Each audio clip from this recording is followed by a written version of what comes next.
And 3, 2, 1. Hey guys, what's up? Today we are doing Star Wars and what went wrong.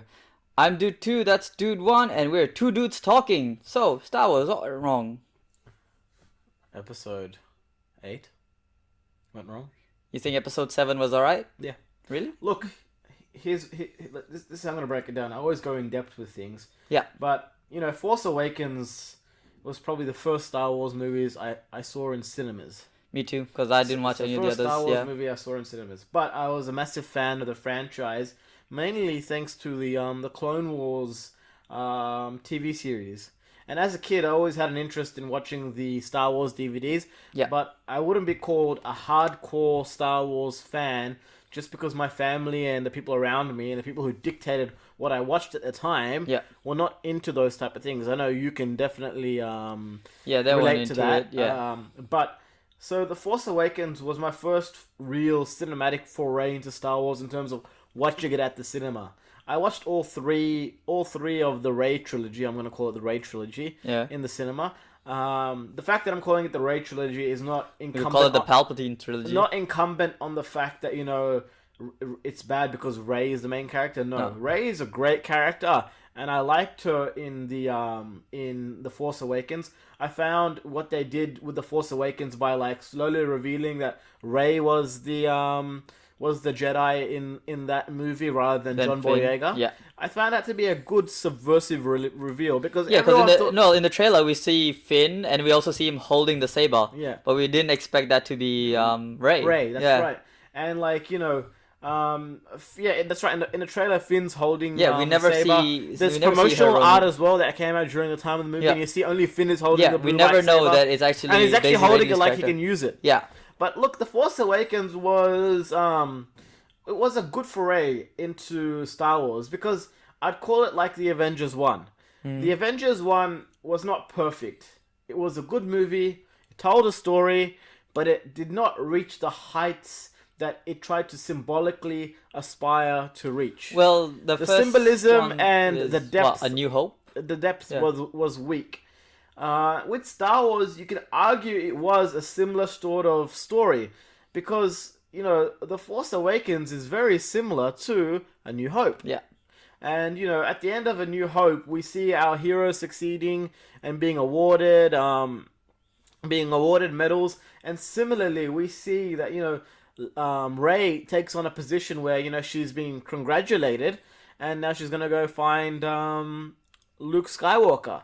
No, Mark Hamill said it's Jake Skywalker because it's not his Skywalker. Right. Well, Jake. I'm sticking to calling him Jake Skywalker because that's what Mark Hamill said. If whatever the script says, I don't care. Mark Hamill says that Jake Skywalker, that's Jake Skywalker.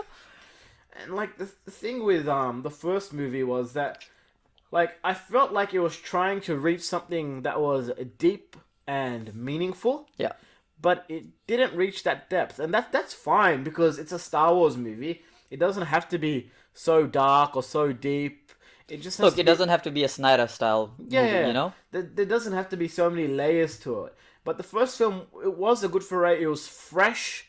I liked the story being told. I think the characters were well used. Like Poe Dameron was probably the least used character in that film set. But he's allowed to be the least used character. Well, he's captured at the beginning, so but he's already out of it. No, but he's also an established member of the Resistance. Yeah. We've seen the Resistance. We know who they are. So by Poe being the best pilot of the Resistance, that line already puts him in our minds to say that, yes, this is an important character. We don't need to develop him too much in the first movie because, he's kind of the Leia of the series. He's already invested in a cause. Yeah.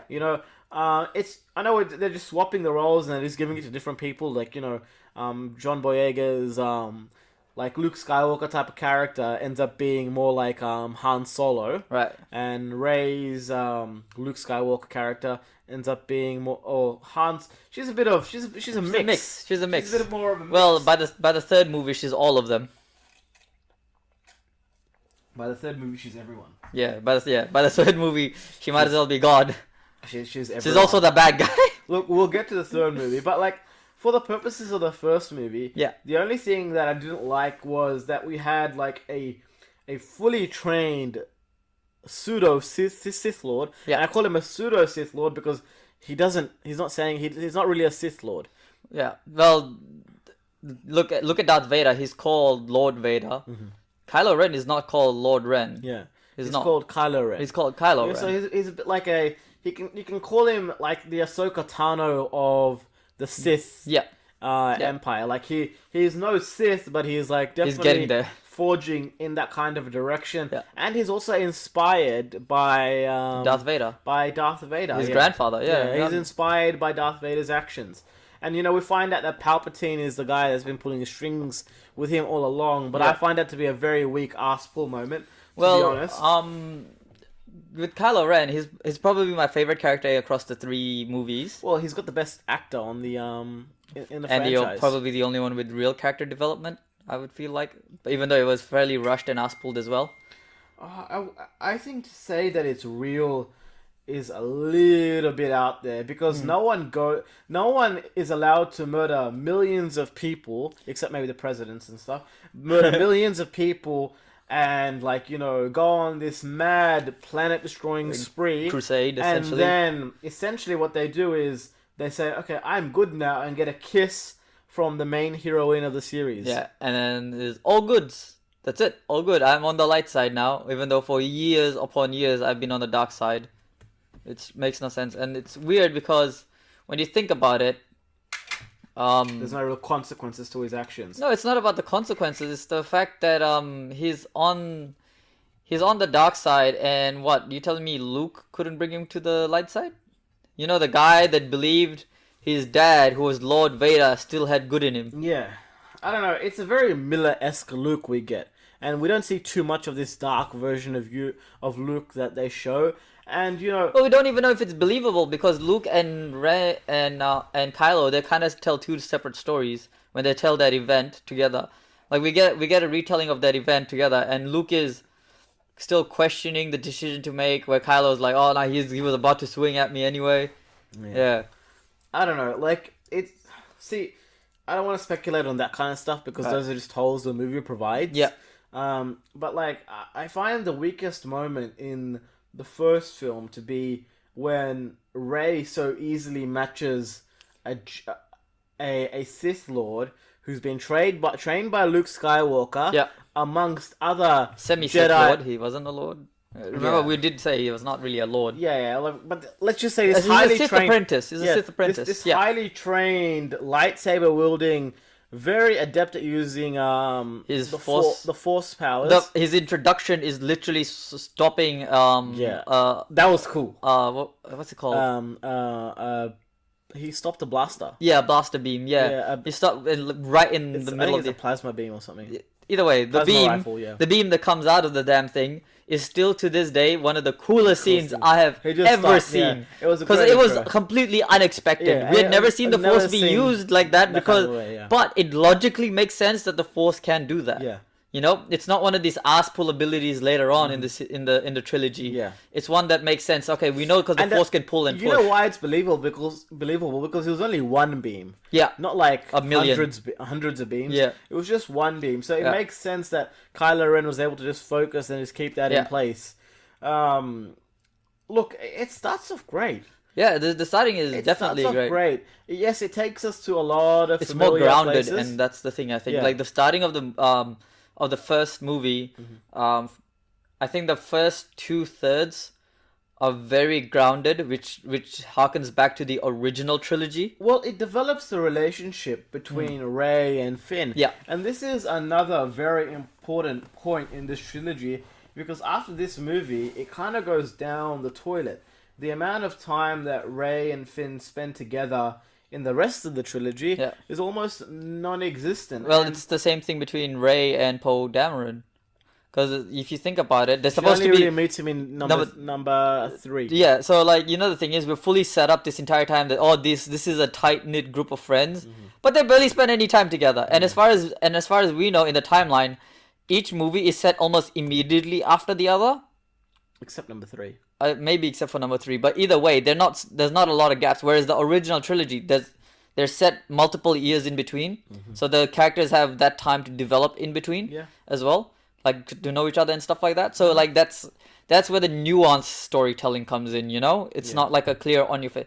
Here they're like, oh no, they're already best friends and all this. I mean, like they've barely spent any time together. How can they be best friends? Is it just because they're all the main Well, characters? that was a criticism that I saw a lot of writers Yeah. point out Yeah. that you want us to be behind this trio of characters in the last in the Rise of Skywalker, Yeah. but we haven't really seen them spend all that much time together because here, guess what? In the original trilogy, Yeah. Han Solo, Leia, and Luke, they come together. Then they fight a good mission together, and Han comes back, and Yeah. then at the start of number 8, Han saves Luke Yeah. on that ice planet. At the start of number 5, yeah. he saves Luke from the ice planet. Oh, and Luke, Hoth, yeah. yeah, Luke goes to train with Yoda, Yeah, but Dagobah. eventually he comes back and he prioritizes his relationships Yeah. with Han and Leia Over by- his training. yeah, and Yeah. and like he puts his training second to go find his Yeah. friends, and we see him together with his friends, Again, and we like and we see and we these see things. Luke's reaction to Han being did Luke see Han being frozen in carbonite? But he Yeah, knew yeah, about it. yeah. I think he was there. He was there, wasn't he? Because like Darth Vader was standing right there when he goes down, and Luke Yeah. was, I think, No, I think Luke came a little bit after that. or was it just Yeah. Leia that was there Yeah, at the I think time? it was just after Right, that happened right. because Luke would have done something. Yeah, fair enough. And It has been a little while since I watched Yeah. the original trilogy. And then in number 6, Luke's first action is to free Han Solo. Yeah, and in number 6 we see that okay, he's training. He's still been training, and he's a lot more powerful Mm-hmm. Yeah. in number 6. And you're just like, oh whoa, he's strong. He came back swinging, and he Mm-hmm. Yeah. swung hard. Well, he learnt from the loss of losing a hand. Yeah. And Luke isn't this all-powerful Jedi either. Like, Well, even by the end, he's not the most powerful No. Jedi because we don't even know if he was strong enough to beat Palpatine. It was, No.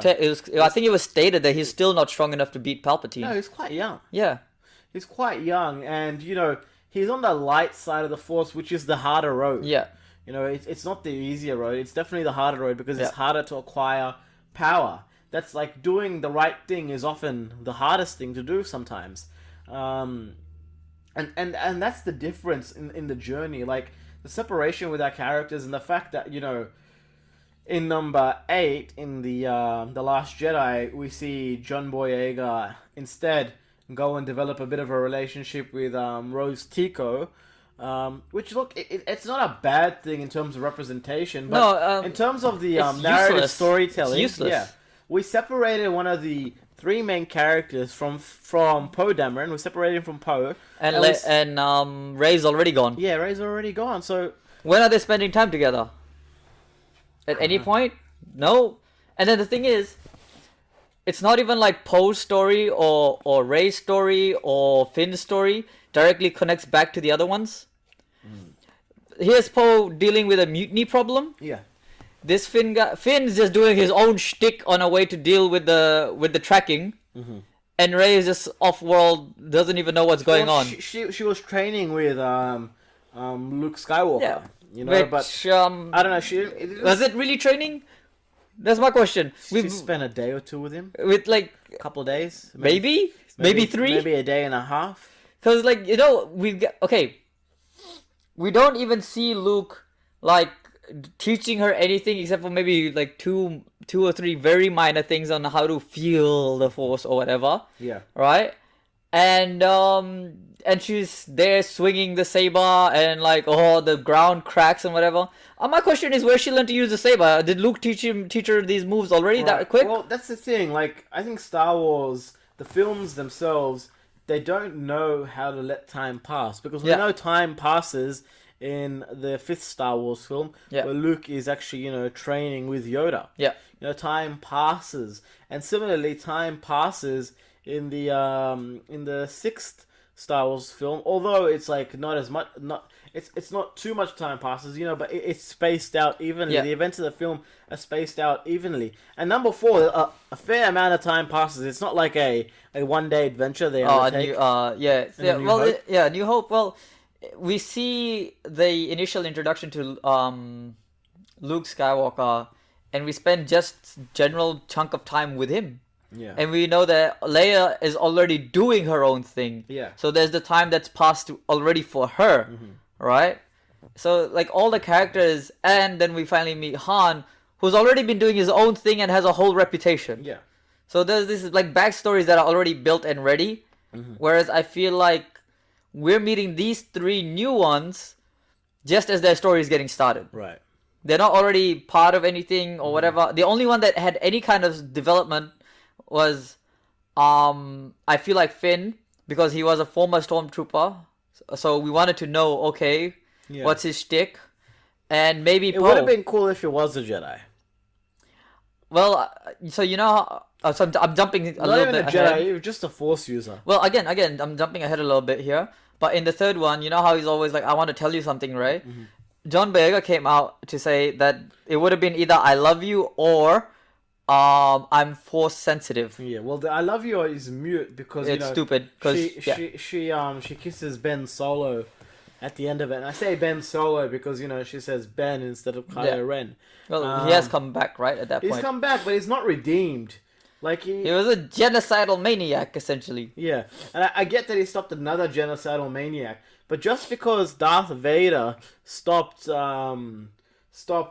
Palpatine didn't mean that he would get like a kiss from the girl. Yeah. Do you know what I mean? Like, and that's the thing, you can't just make Rey the girl after everything else you've made her. Yeah.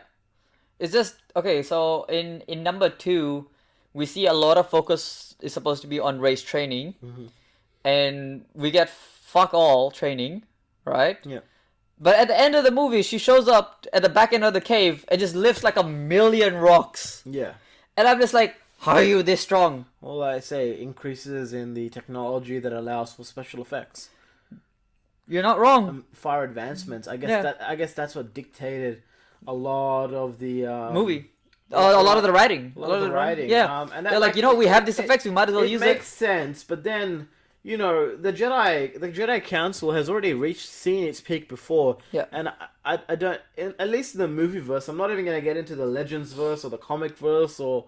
Can I just say I absolutely hate. Okay, so this is one of the criticisms that I heard from it was one of the writers, or I can't remember. This was directly from Kathleen Kennedy, but either way, one of the things that was saying was it's hard to write a Star Wars story. This was after they got a lot of criticism, right? When there's not a lot of material to work with. And I was thinking to myself, are you shitting me? You decanonized your, like, 20 years worth of, like, content? Yeah.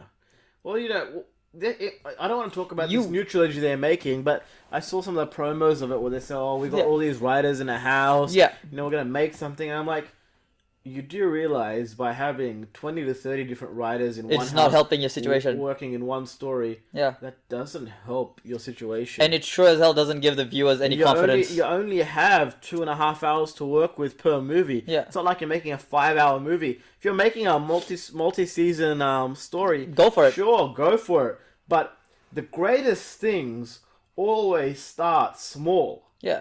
They start small. Maybe have 2 writers max. 2 writers, like, or director, also semi-credit on the writing. Yeah. Because as the director, they're going to have input and influence, right? Yeah. And then you have your actual writer who writes out the whole story, and the director and the writer work on it together. Or maybe whoever's in charge of screenplay helps write that as well. For storyboarding purposes. It would have been much better than that than having 1,000,000 writers. I mean, we know that Star Wars is now going to the High Republic in the upcoming whatever the hell is going on there. We're probably going to get Yoda in there. Yeah. So I was like, cool. But then I was watching the original trailer that came out for that High Republic thing, and they've got 1 billion writers in a room, and the only one in there that I cared about was Charles Soule, because he's written comics that I cared about. Yeah. Right? So I was like, okay, you know what? Him, I get. Who the hell is the rest of these people? And why are they all here? There's too many people trying to write one fucking story. That's way too many people. It's literally a big-ass room filled with people. And I'm just like, there must be like close to 20 people in there. 20 people are gonna write, a 3-part story maybe, if that. If 20 people wrote Game of Thrones, I'd understand that. If 20 people wrote Game of Thrones, it would make sense. Yeah. Because each episode is an hour long. it's already a movie, You right? got like 10 different arcs. Yeah, So exactly. Two Exactly. or three people per arc. Yeah, it's crazy. It's crazy. So it would make sense if you have that many people writing. But Star Wars has always been, like you said, small. It's always been about the main crew, No, bad guys. it started off small. You know, you're always gonna remember your origins. You know, Harry Potter and the Philosopher's Stone is like, I'm gonna use it as an example, but because it is a great example. Yeah. It starts off as a small story. Yes, we know Harry Potter will probably have to fight Voldemort someday, but you know what he has to do at the start?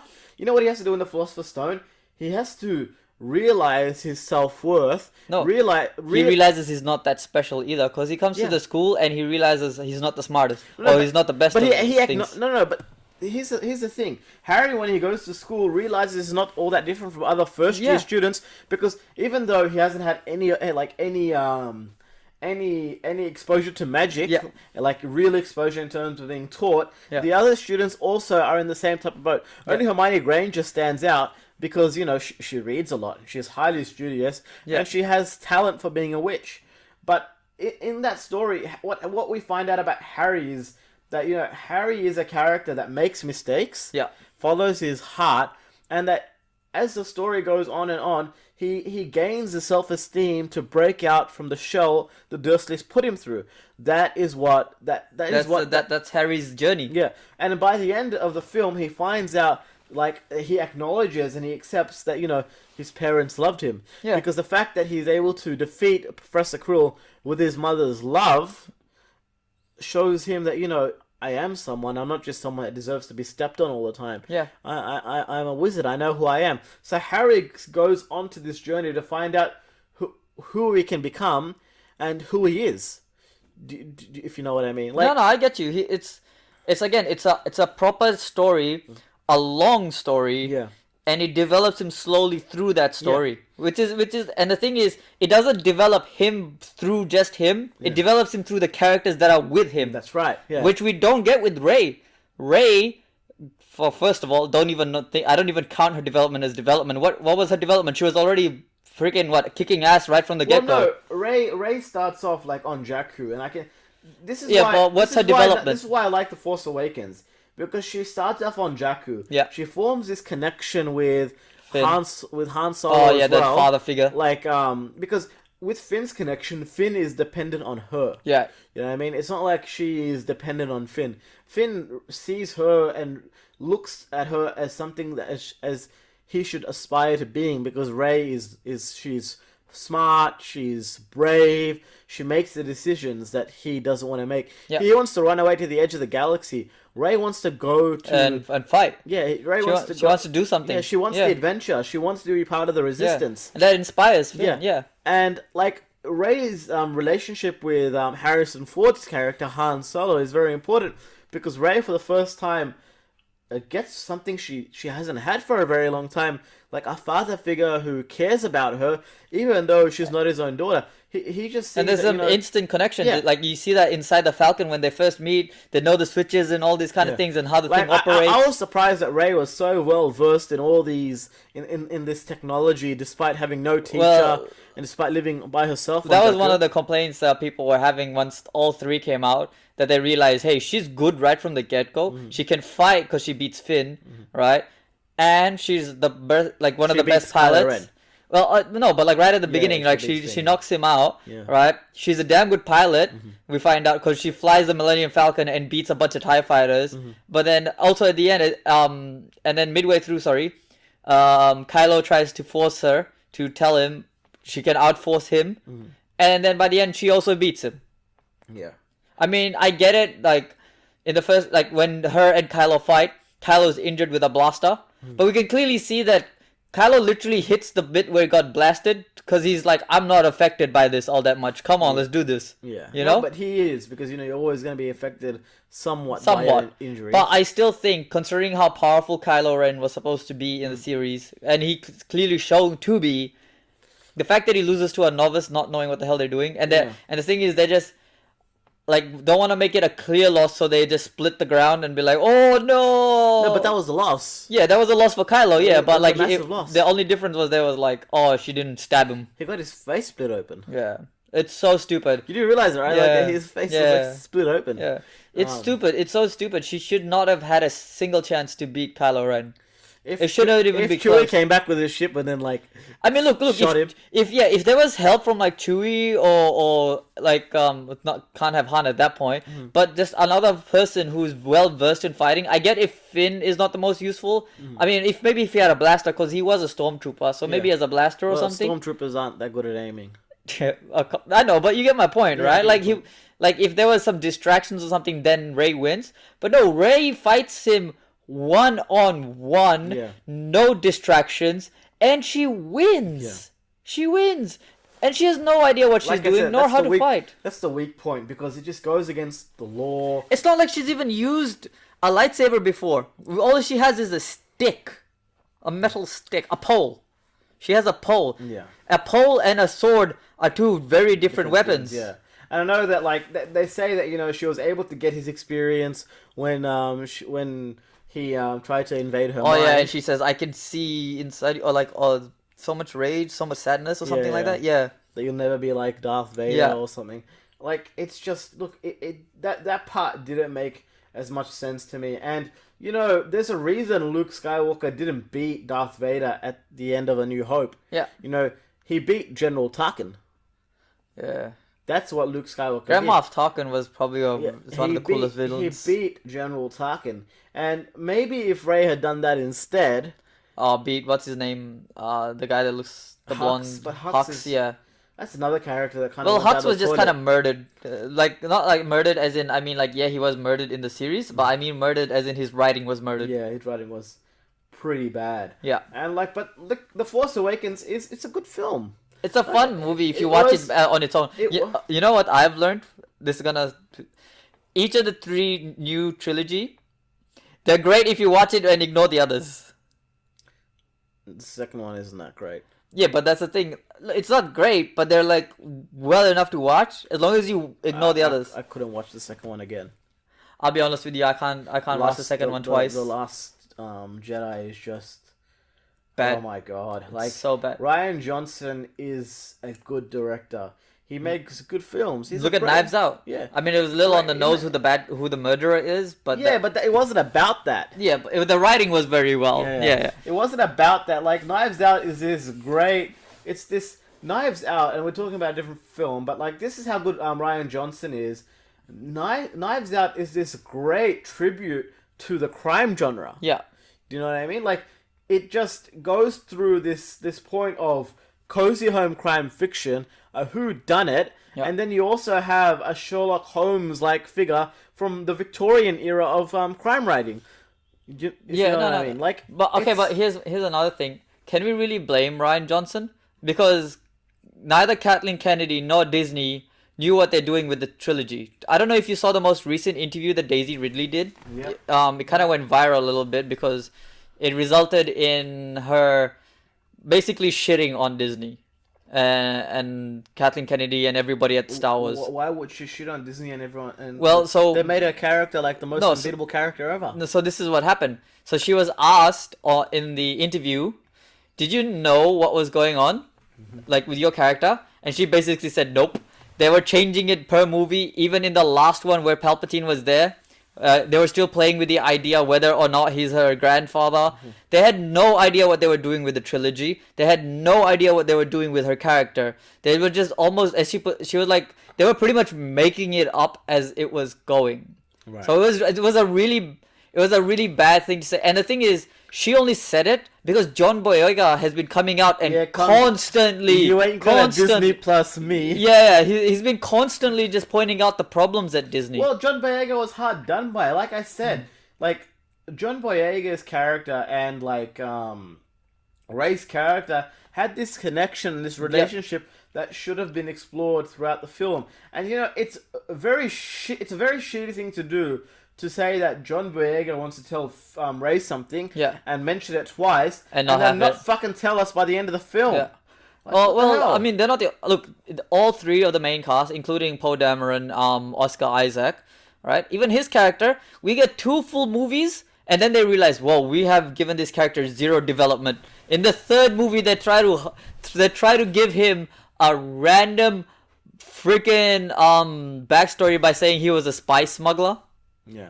And I was like, really? It's like almost. The end was funny though when he looked at Zuri like, you want to go do it, and she's like, No, yeah, no. I don't know. But the thing is, all of this development for his character Yeah, doesn't come until the third movie, I know. ending of your trilogy. Are you kidding me? It was a mess. Are you kidding me? You've had 3 movies, each movie 2 hours long, and you couldn't put at least one sentence in the other 2 that developed his background to some level? Because anything to deal with them, with Poe Dameron, in the first 2 only happens when he's on screen and it's about current events. Right. It's never about his background. Not once they mentioned he was a spice smuggler or whatever previously. I think the only thing we get mentioned is he was an ace pilot, which we get to see in the first one anyway. Like they mentioned in that fact, but we also see he's it. the best pilot in the Resistance. Yeah. Well, not anymore. Ray's now the best pilot. Ray's the best pilot. Ray's the best pilot. Ray's the best fighter. She's the best engineer. You got a problem. Ray fix it. She's like Jim's mowing. I'm telling you, Jim's everything. She's Jim's everything. Look, I don't know, having that kind of a character, and then here's the other thing. I know people that there are a lot of people that loved the Rise of Skywalker, but Why? personally, like, yes, the movie was enjoyable. It was a good movie, but then when you look at it in the grand scheme of things, and you remember it's part of a franchise, Yeah. bringing Palpatine back is like just giving the finger to the original Lucas trilogy. Yeah. No, it's not just about the finger to the original Lucas trilogy. You know what it does? Darth Vader's sacrifice and Luke's Cheapens journey. everything. It makes them inconsequential. Yeah, it Not just even cheapen. cheapens It's inconsequential because then the whole thing was about beating the Dark Lord.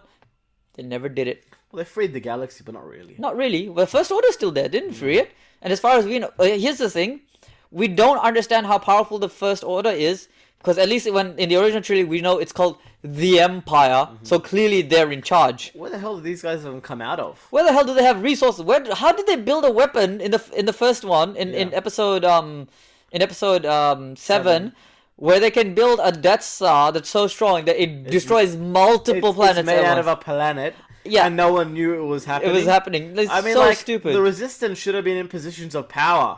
Yeah, Like- because at this point the Empire is crumbling. And they're not even the Resistance. That's the Republic. Yeah, that's true because they do they do blast out the Republic, don't they? Like, oh, at least one of the planets to do with it. Yeah, We thought Coruscant. we thought it was Coruscant. It's not Coruscant. I was like, oof, We thought- that's a heavy hit. Everyone was like, did they just destroy? Because it looks like Coruscant, like the It's first, not- the one apparently time. it's not Coruscant. Yeah. Anyways, like so, I have issues like these where they try to not make sense, but not make sense in the first one. I know I keep coming back to the first one because And that's why the I'm first very one is kind of weak. the first one annoys me a lot because I think to myself, this is the First Order, and our introduction to the First Order is pretty cool because we meet Kylo, we know they have Star Destroyers and all of these things, and I'm just like, where are they getting all of this? That's my only question. Which Well, planets are under their control? I guess the rational person, or Are they ruling the galaxy? or Half the anyone galaxy? from Disney would just say, well, you know, it was Emperor Palpatine pulling the strings, and he hid resources and he hid money. Again, But we'll you come know, to that when we get to the third You do one. That's a whole realize, nother like, guys, can of worms. you should have a look at the economics of the original trilogy in I think it was done by Forbes or someone. Yeah. But they actually did the economics, and you know, they're running at a major deficit because majority of the planets are basically using slave labor. And the resources is who knows what. Yeah. Because here's another problem: constantly desert planets. Yeah, desert planets. And Yeah. you know how much it actually costs to build a Death Star? Yeah, I think a so. ship the size of a goddamn planet? Yeah, I think what was it Film Theory? I think Film Theory did a video on that where he calculated built out two it's- of them. Yeah, well, at this point, technically 3. Because we had the first Death Star that got blown, then the second Death Star that got blown, Yeah. and then we had the third Death Star that got blown now with the one inside the planet. Well, as if they knew the second one was going to get blown up. Why would they start even making the third one? Who the hell knows?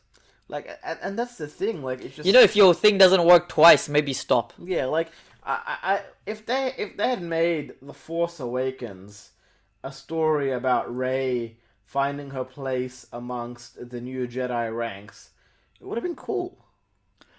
I would have Wouldn't preferred cool. if Rey went. Yeah, I get that. I like that because let's say she goes to Luke's school. The school is still there. she trains with the guys that are there. And then she develops that way. But Poe and Finn are still her friends. And then maybe either at the end of the first one or the beginning of the second one, there's a bit of a time skip, and we see that she already came back, and now they're spending time together. Because nothing has changed. Yeah. Like by the end of number 9, yeah, there's no Jedi Order. there's no Sith. Jedi. Well, there's Well, always the going to Sith be loyalists. There's always going to be Sith. Yeah. There will always be Yeah. Sith. Yeah. There's not never going to be like you cannot say in the future films they're not going to use Sith. They will use Sith. There's going to be Sith. I mean, come on, that's It's why the they're going back way- to the it's High the- Republic, it's the right? way- it's like yin and yang. That's the way Star Wars works. Well, that's the thing with the Force, right? The And, Force like- has the dark and the light side in it. It's a perfect balance. Right. Yeah. So of course there'll be, and you know what I hate? They're like, Rey is neither a Jedi nor a Sith. She's her own thing. Well, apparently she's a bit of both because that's why she has a yellow lightsaber. Because yellow is a combination of red, blue, and green. Yeah, I think red, blue, green. Oh, so like the three. Oh, okay, yeah, it makes sense. Makes sense. Yellow is a combination of those three colors. That's why she has a yellow lightsaber at the end. But if you guys actually follow Star Wars, she's not the first Jedi to have a. She's not the first Jedi to have a Yellow. a yellow lightsaber. It's actually a thing, guys. Yeah. Well, to be honest, my personal favorite lightsaber are purple, and Mace Windu and Raven, Darth Raven, which maybe might show up in the High Republic. We don't really know how far this story is gonna go back, so. I don't know. Because well, then again, Raven was the old Republic, so it's maybe a whole nother thing there. Disney is really good. I think they paid about $4 billion for the Star Wars. Three. They paid $3 billion. I think it was three. All right, so that Three, four, a lot of money, a lot of money. Disney has made their money back. Yeah. When it comes to how much they paid for. Ooh, have they? Because the last two Star Wars movies only did $1 billion something. That's fine. That's profit. Like barely $1 billion though. I Yes, think the last one only just barely made $1 billion. Yeah, and they would have made their profit. I'm pretty sure they would have got the investment back. You think That so? amount of Baby Yoda shit they've been selling. I think Baby Yoda might have made more money than the movies at this point. Like, look, I'm sure Disney has now probably recouped a majority of its investment in Star Wars. Yeah. But they've butchered the thing mercilessly. Well, a lot of people that are fans of Star Wars, they believe that most likely they will not go to watch the next Star Wars movie. Mm-hmm. But I think that there's one thing that gives people confidence in the next Star Wars movie, and that's the fact that it's going to be directed by Taika Waititi. Right. And both you and I are fairly decent fans of Taika Waititi, I would say. I like Taika Waititi. While I've not watched all his movies, the ones that I have watched, I do enjoy. His stuff is pretty funny. Yeah. There's this thing where he does this vampire movie. He does. Yeah. So funny. Oh, I haven't seen that one. I think that one's Jojo I Rabbit. think it's called Dark Shadows or something. There was Jojo Rabbit, the one that, and then there was the one that was in New Zealand. The one about the kid. Mm-hmm, Yeah, that's a good one. Yeah, that's And then called, obviously you Thor guys should Ragnarok actually being the watch big that one. The one in New Zealand is called. Something Adventures? No. It is called. Give me a minute. I'll find this out. This is actually a good film. Yeah. It's got the guy from Jurassic Park in it, Sam. Yeah, Neill, yeah. And it's one of the most profitable New Zealand films. Because Star Wars really isn't a New Zealand film. Yeah. It is called. So Julian Denstein has been in Deadpool. He's been in. What else has he been in? He's been in Paper Planes. Again, anything that Taika Waititi does is usually pretty good. So like the fact there's something like that giving, he directed episodes of the Mando as well, right? Yeah, I wasn't Yeah. surprised. Yeah, so he's got, and everybody likes the Mando. So I think having that weight behind the next Star Wars movie will help a lot. It's like for fans to go watch it, sure. But my problem is this: he's only directing one.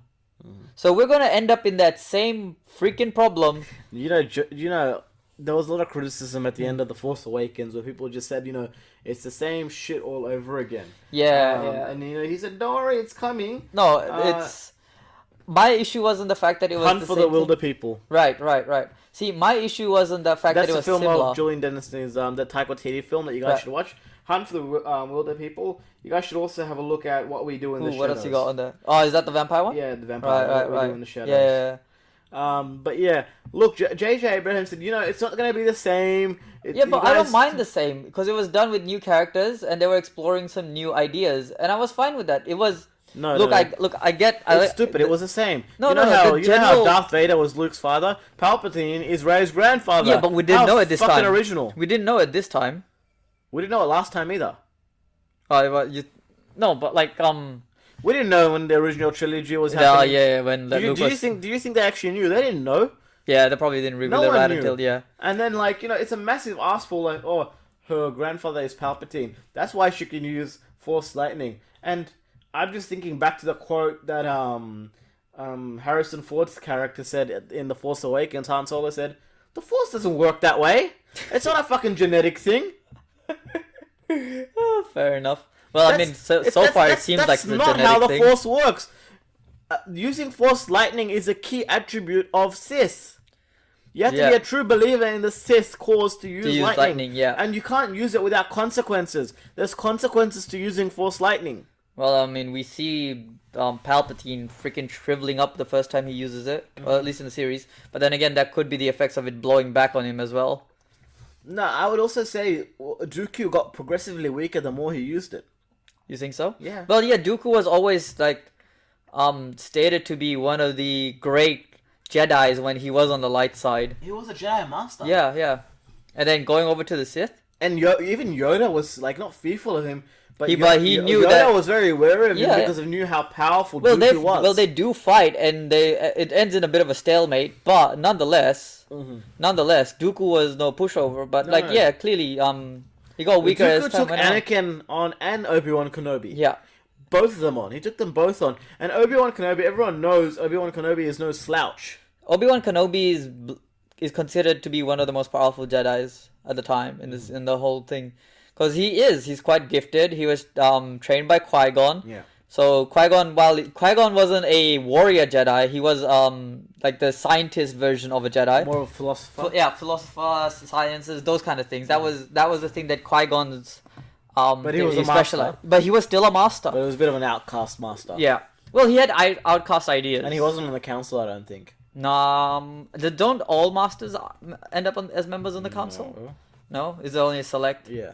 Fair enough.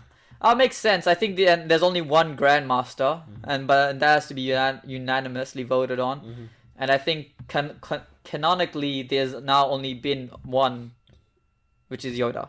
Yoda's the only, because the canon screwed. So the other one that was on there was Luke. Luke was a Grandmaster. Yeah. But then, there's also Star Wars Rebels, where I was hoping to see maybe Ezra Bridger in the Rise of Skywalker. Maybe that's what Luke had done. He had given the Jedi Order to Ezra Bridger to continue. Yeah. Because Ezra Bridger is older, but he's also a lot more unknown. Right. You know what I mean? It would make sense for him to pass off yeah. the Jedi Order in a way it couldn't be seen before, and then live like a hermit and like an outcast, so that the Jedi Order can survive.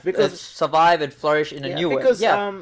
Ezra Bridger is another powerful Jedi in his own right, and he's a Jedi. He's you can't call him not a Jedi. He's a Jedi. Yeah. He was trained by Kanan Jarrus. Yeah. Who is a Jedi Master? Who was a Was Jedi Knight. Or Knight. Oh, Yeah, close enough. he was knighted by an Inquisitor. Lol. Yeah. Grand Inquisitor? Doesn't matter. Inquisitors. Yeah, I'm pretty sure he was a Grand Inquisitor. Yeah, fair He enough. was like the Inquisitor before he died. He was the leader of them. Oh, okay, cool. Yeah, so a Grand Inquisitor. Yeah, for sure. So it's just so silly with what's happened that there were so many ways they could have taken Star Wars, and they chose to go the way they did. Like it's really disheartening to see that. Number one, here's a problem. We have Kylo Ren, Yeah. who's this villain. Yes, he gets redeemed, so same shit as before, right? But then we have a strong female character who's not a nutcase and actually has a good head on her shoulders. Yeah. Kiss him. Like, he killed Han Solo. He's destroyed numerous planets. He's indirectly responsible for the death of Leia because she uses the last of her Force strength. Yeah, To I'm not gonna distract hold him. that. I'm not gonna hold that against him. No, but it's the fact that she had to use that power and the ability that she probably would have lived if she. For Rey to beat him. Yeah, and that fight scene. Okay, look. That was a cool fight scene, though. Was it really? Yeah. We see one dumb flip. Can I just say? There's a very dumb flip halfway through the movie. Wait. When Ray does that big ass backflip. I'm just That was saying. cool. I'm just saying. Ray, Kylo, throw the saber and stab her halfway through the flip. She's not seeing it coming. Right. But she can use the force. She just goes boom. It's done. Yeah. Well, Kylo can just grab her midway in the air and just dunk her on the floor. Right. Or in the ocean. Mm-hmm. Just saying. And she tells Finn to stay back, it's dangerous. He's a stormtrooper, he's well trained. He's supposed to be trained. She doesn't tell him to stay back because he's dangerous. She just doesn't want him there. You think so? She's like, stay back. It's like, I don't know. It was kind of like the only her cool way of rejecting only him. cool scene in that whole fight for me was when the whole wave washes over them and Kylo just walks out of it. It's like super gangster. I'll give it that much. It was super gangster. And I have a thing. Look, I know that the sword design is dumb because of the extra. Well, someone was saying it wasn't dumb. Some people say it's not dumb. Yeah, I'm one of those. I like it because the thing it's like a classic medieval knight blade. Mm-hmm. And I like that design because the thing is, if you're well trained in it, obviously, which Kylo seems to Yeah, be, but you can't stab yourself on the pommel of an old blade. Yeah, no, actually, it's called a crossguard. It's not called Yeah, a pommel. crossguard, yeah. The cross. You can't stab yourself with a crossguard. Yeah. No, but I'm saying like if Kylo has trained his entire life with it, as far as we can tell, he has. Then he'll know Well, not how his entire to. life, Well, when as he long as he's been on the dark side, Yeah. which I'm assuming is a long time, considering he's got a bit of a reputation. Yeah. Right. He's probably trained in it long and well enough to never stab himself. Yeah. You know. He stabs Finn with it though. Yeah, which is a smart way to use it. It's cool.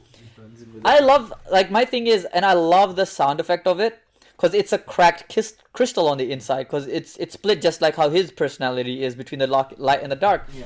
And the first time he goes like this, and then he pops it, and it goes, and it does the pop and crackle sound It's effect. very cool. It's very cool. It's a very cool design. It's my favorite saber.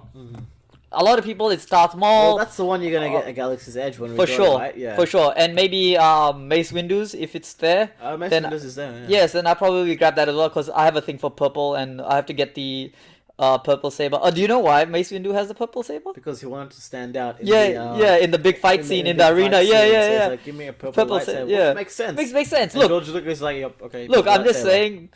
Samuel L. Jackson asked for something, he's getting it. Yeah. He's freaking getting it. No, it's quality actor. He's a damn good actor, not just quality. Quality is like, oh yeah, he can act.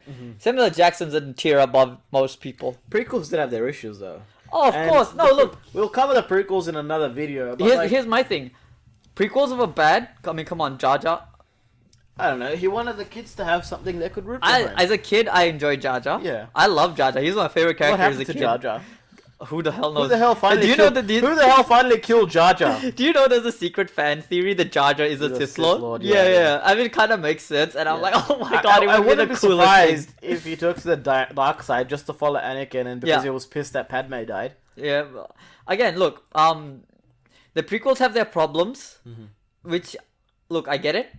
But the thing is that it wasn't so bad that it broke its own canon or didn't make any sense Yeah. at certain points. And like, yeah, it became very CGI heavy or whatever. But now look at the new Star Wars trilogy. It's almost 90% CGI. I remember when we're getting news about this trilogy coming, the first one. Yeah. Abrams was like, I'm sticking to as many practical effects as we can. Yeah, that and was he a big does. thing. Yeah, he does. He does.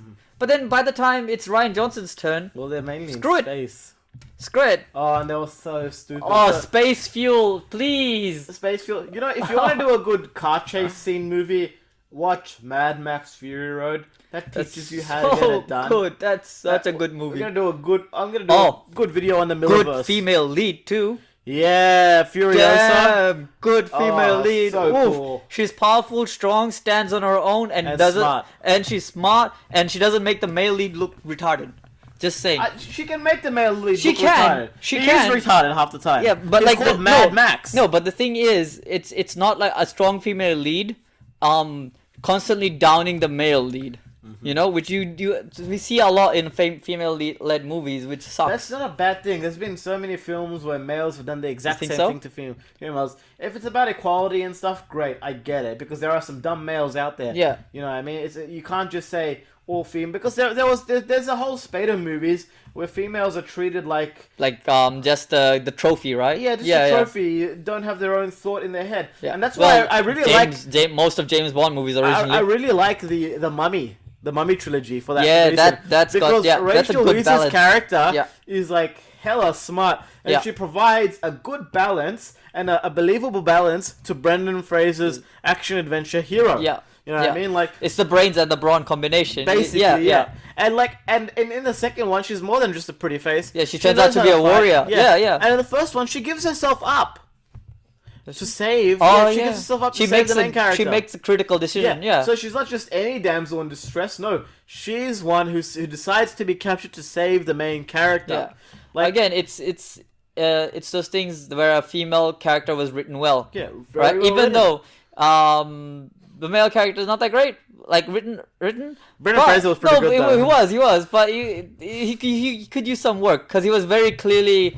I don't know if it was Indiana Jones, yes, but it was Very clear that Indiana I think it was Jones. very fairly clear when we were watching it. So he wasn't Indiana exactly Jones. the brightest bulb though. It's not meant to be. Yeah, but it was what it was.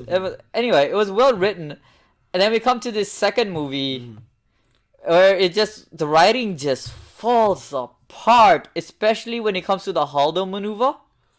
Oh my god. That's the light speed attack at the end. Can I just I need to do this one thing. Just stick with me for a minute. I'm sorry guys. I'm gonna go on a bit of a rant, right? So Haldo talks to Poe, telling him, "No, you don't do what you're doing. You're gonna put all of our lives at risk on a chance, right?" Only for us to then, in the third movie, find out that the Haldo maneuver is 1 in a million chance.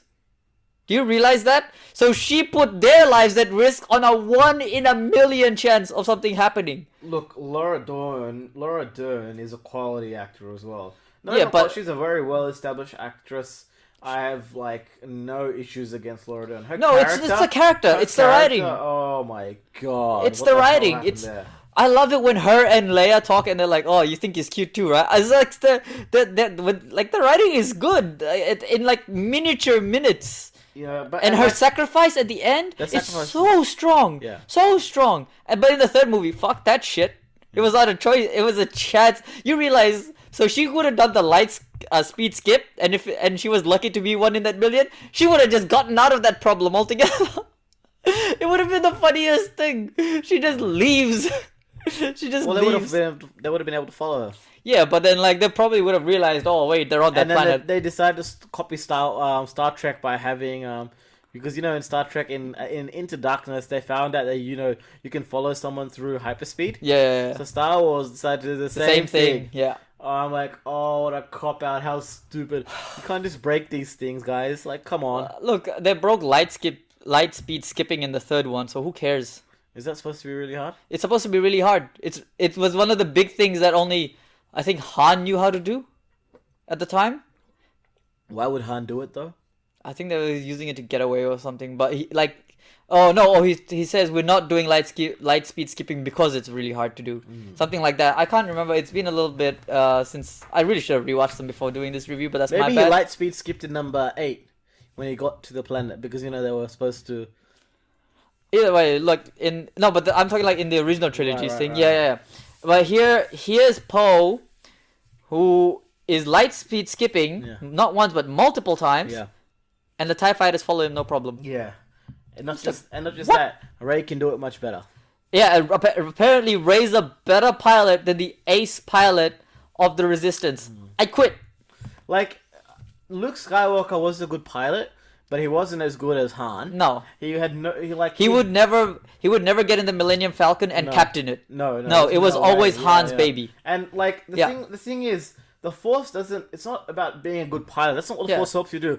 The Force helped Luke make that 1 in a million shot. Yeah. Like you need the Force just be able to nudge you in the right decision. Yeah. Just make sure that when you let the missile go, it's exactly where it needs to be. And if Luke did that maybe 2 more times, it probably wouldn't have happened because the Force isn't a guarantee. No, it's not a guarantee. It's not a guarantee. And like, I get that we're trying to make them like superheroes now, but yeah, where does Ray's character? Where do these characters go here from now? Do they go into like the graveyard of stupid characters? I think they do. Not the actors, Well, but I just mean the characters. No, not stupid characters. Actually, I take that back. They're not stupid characters, but the graveyard of Lost potential. lost potential, trashed characters. Like Trash character. Disney's like, Look, it's not the fault of the actors. It's the fault of Disney for not being able to hold to a single vision. You know, you can't go. Here's the thing.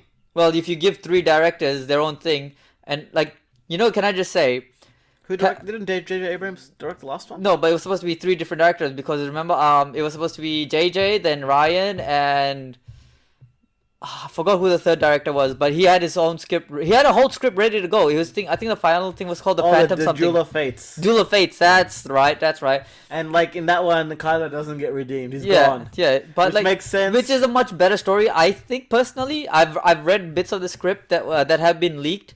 It seems to be a much better movie, but who knows, right? You never know because you never got the final product. No, we never did get the final. Yeah. product. So I'm not gonna start hashtag final cut dual bonds, please. There's no final cut. It was Yeah, never made. it was never made, right? They decided to make the We rise. can't exactly do a Snyder And cut it turns situation. out. But here's the thing. Why did Ray have to take on a different name? Or right at the end. Yeah. I'm Why Ray. couldn't- Wait, I'm Ray. Ray Mysterio. Mysterio. Oh my god. I'm sorry, I had to. Oh my God. I'm sorry. Someone's gonna meme that shit. That's the only way I like. Ray Mysterio. It makes no sense. Even Daisy really in that same interview that I was talking about earlier, she mentioned the fact like how they didn't know what they were gonna do with her. In the first movie, they were toying with the fact that she might be Obi-Wan's daughter, right? She would have been the best send off for her. That she was. When would Obi-Wan even have a daughter? Doesn't matter. The simple fact is, her being part of the Obi-Wan lineage is alright. Obi-Wan's granddaughter would make sense. Yeah, that's either way. But like being Obi-Wan's daughter would at least be, you know what? Good guys won. Palpatine won. It's a Palpatine. I don't care. You change your name to Skywalker. You can call it shit Rose. It's still shit. You know. So the thing is. Why would you say that? No. I'm talking about the flower, not the character. Why would you say that? Like, come on, dude. Look. Bad example, but you get my point. I wasn't trying to throw shade. I was just talking. You get me though. I'm just using metaphors. That's just as bad. Like, you can't dump on Rose Tico that way. No, I'm not dumping on Rose Tico. I was talking about like if you get. I'm using it as an example. If you have shit and you have the word rose, right? You call shit rose. It's I know. still I shit. got it. I'm just a little bit Look. There's no underlying tones. I swear. so stupid. As much as like Rose Tico, I don't like the character. I don't mind the character. It's just that I think they could have done something better with her think she was character. a love interest for Finn. I just think I thought we were already on a track in first one? In the first one. Yeah. And I would have liked to see it develop over the next couple of films. I mean the logic was clearly to go that way. I think because literally Finn gets out of the chamber of when he was getting healed, and the first question he asks is, "Where's Rey?" Where's Ray? You're like, where's Ray? Yeah. And I thought that's the way where they're going to build this. If Finn had a crush on Ray, it makes sense too. Yeah. It's not like this thing that just come out of nowhere because Well, it makes sense he's got a crush on her because she changed his life. You know? Like he had the he epiphany says, on his own. the way you looked at me. Yeah. Like the way he said it to her, it was Yeah. just like no one had looked at him that kind of a way Yeah. before. Do you know what I mean? And like I get it, but if Ray's not interested, awesome. But then don't make her so stupid to instead of going out with like a guy who's redeemed himself by not killing people, Yeah. going out with a guy who's killed millions of people. Hundreds, no, billions probably. He destroyed like 6 planets in the first movie. But that was kind of Snoke. They can't really blame him. He was just on their side. Is he not on their side? Is he not one of the 2 people that's in charge of that army? Yeah. Yeah? Yep. Yeah? Yep. Yeah, there we go. If he could say no, and you know what? They wouldn't fire the giant beam that kills 6 freaking planets at once. Yeah. No. It's ridiculous. It It's is it's redonkulous. Not even ridiculous. It's stupid. And also, I swear to God, Disney and Abrams. J.J. Abrams has this issue. When you can watch his all his movies. If he makes a sequel, he has to do the constant one-upping thing. How do you one-up a planet killer that kills 6 planets at once? What's next? A planet that can destroy the entire solar system in one blow? That's why they just attached it to the goddamn Star Destroyers. Oh yeah, right. He ones up himself by now we have a fleet of 10,000 ships, all of which have their own planet destroying capabilities on their own. You know, the worst republic ever. Did you guys not learn anything from the Empire? Like, do you know what happens when he lets people in the Empire loose? Like, you would have thought they would have gone to government, and instead of like deciding, yeah, it's peacetime, they would have got together and thought, you know, we've got to get rid of nuclear weapons, or we've got to get rid of This is beyond nuclear. Yeah, I know, but you know what I mean. Yeah, we've got to get rid of this planet-killing technology. Yeah. Well, okay. Here's one thing that I hate absolutely about the Republic. Here's what this is my personal gripe. In number 9, right? In the Rise of Skywalker, Lando Calrissian goes to all these planets and people and calls them for hope and to help, you know, for the final fight, and they show up. Leia does the same thing at the end of the second one. No one comes. No one comes. Are you telling me Leia Organa, the general of the Resistance, does not have respect? It's just silly. Like, It's spitting on the character that is Leia. Just saying. Look, here's the problem. Let's go back to at the end of Force Awakens. Everyone's happy. We're on a high, you know. Yeah. We've destroyed the Another main planet base, the main base of the First Order. Mm-hmm. Let's cut into number 8 now. We're in trouble. We're running away. What the All of a fuck sudden, are we too, running away from? it's all of Didn't a we sudden. just come to this planet and we were safe? Yeah.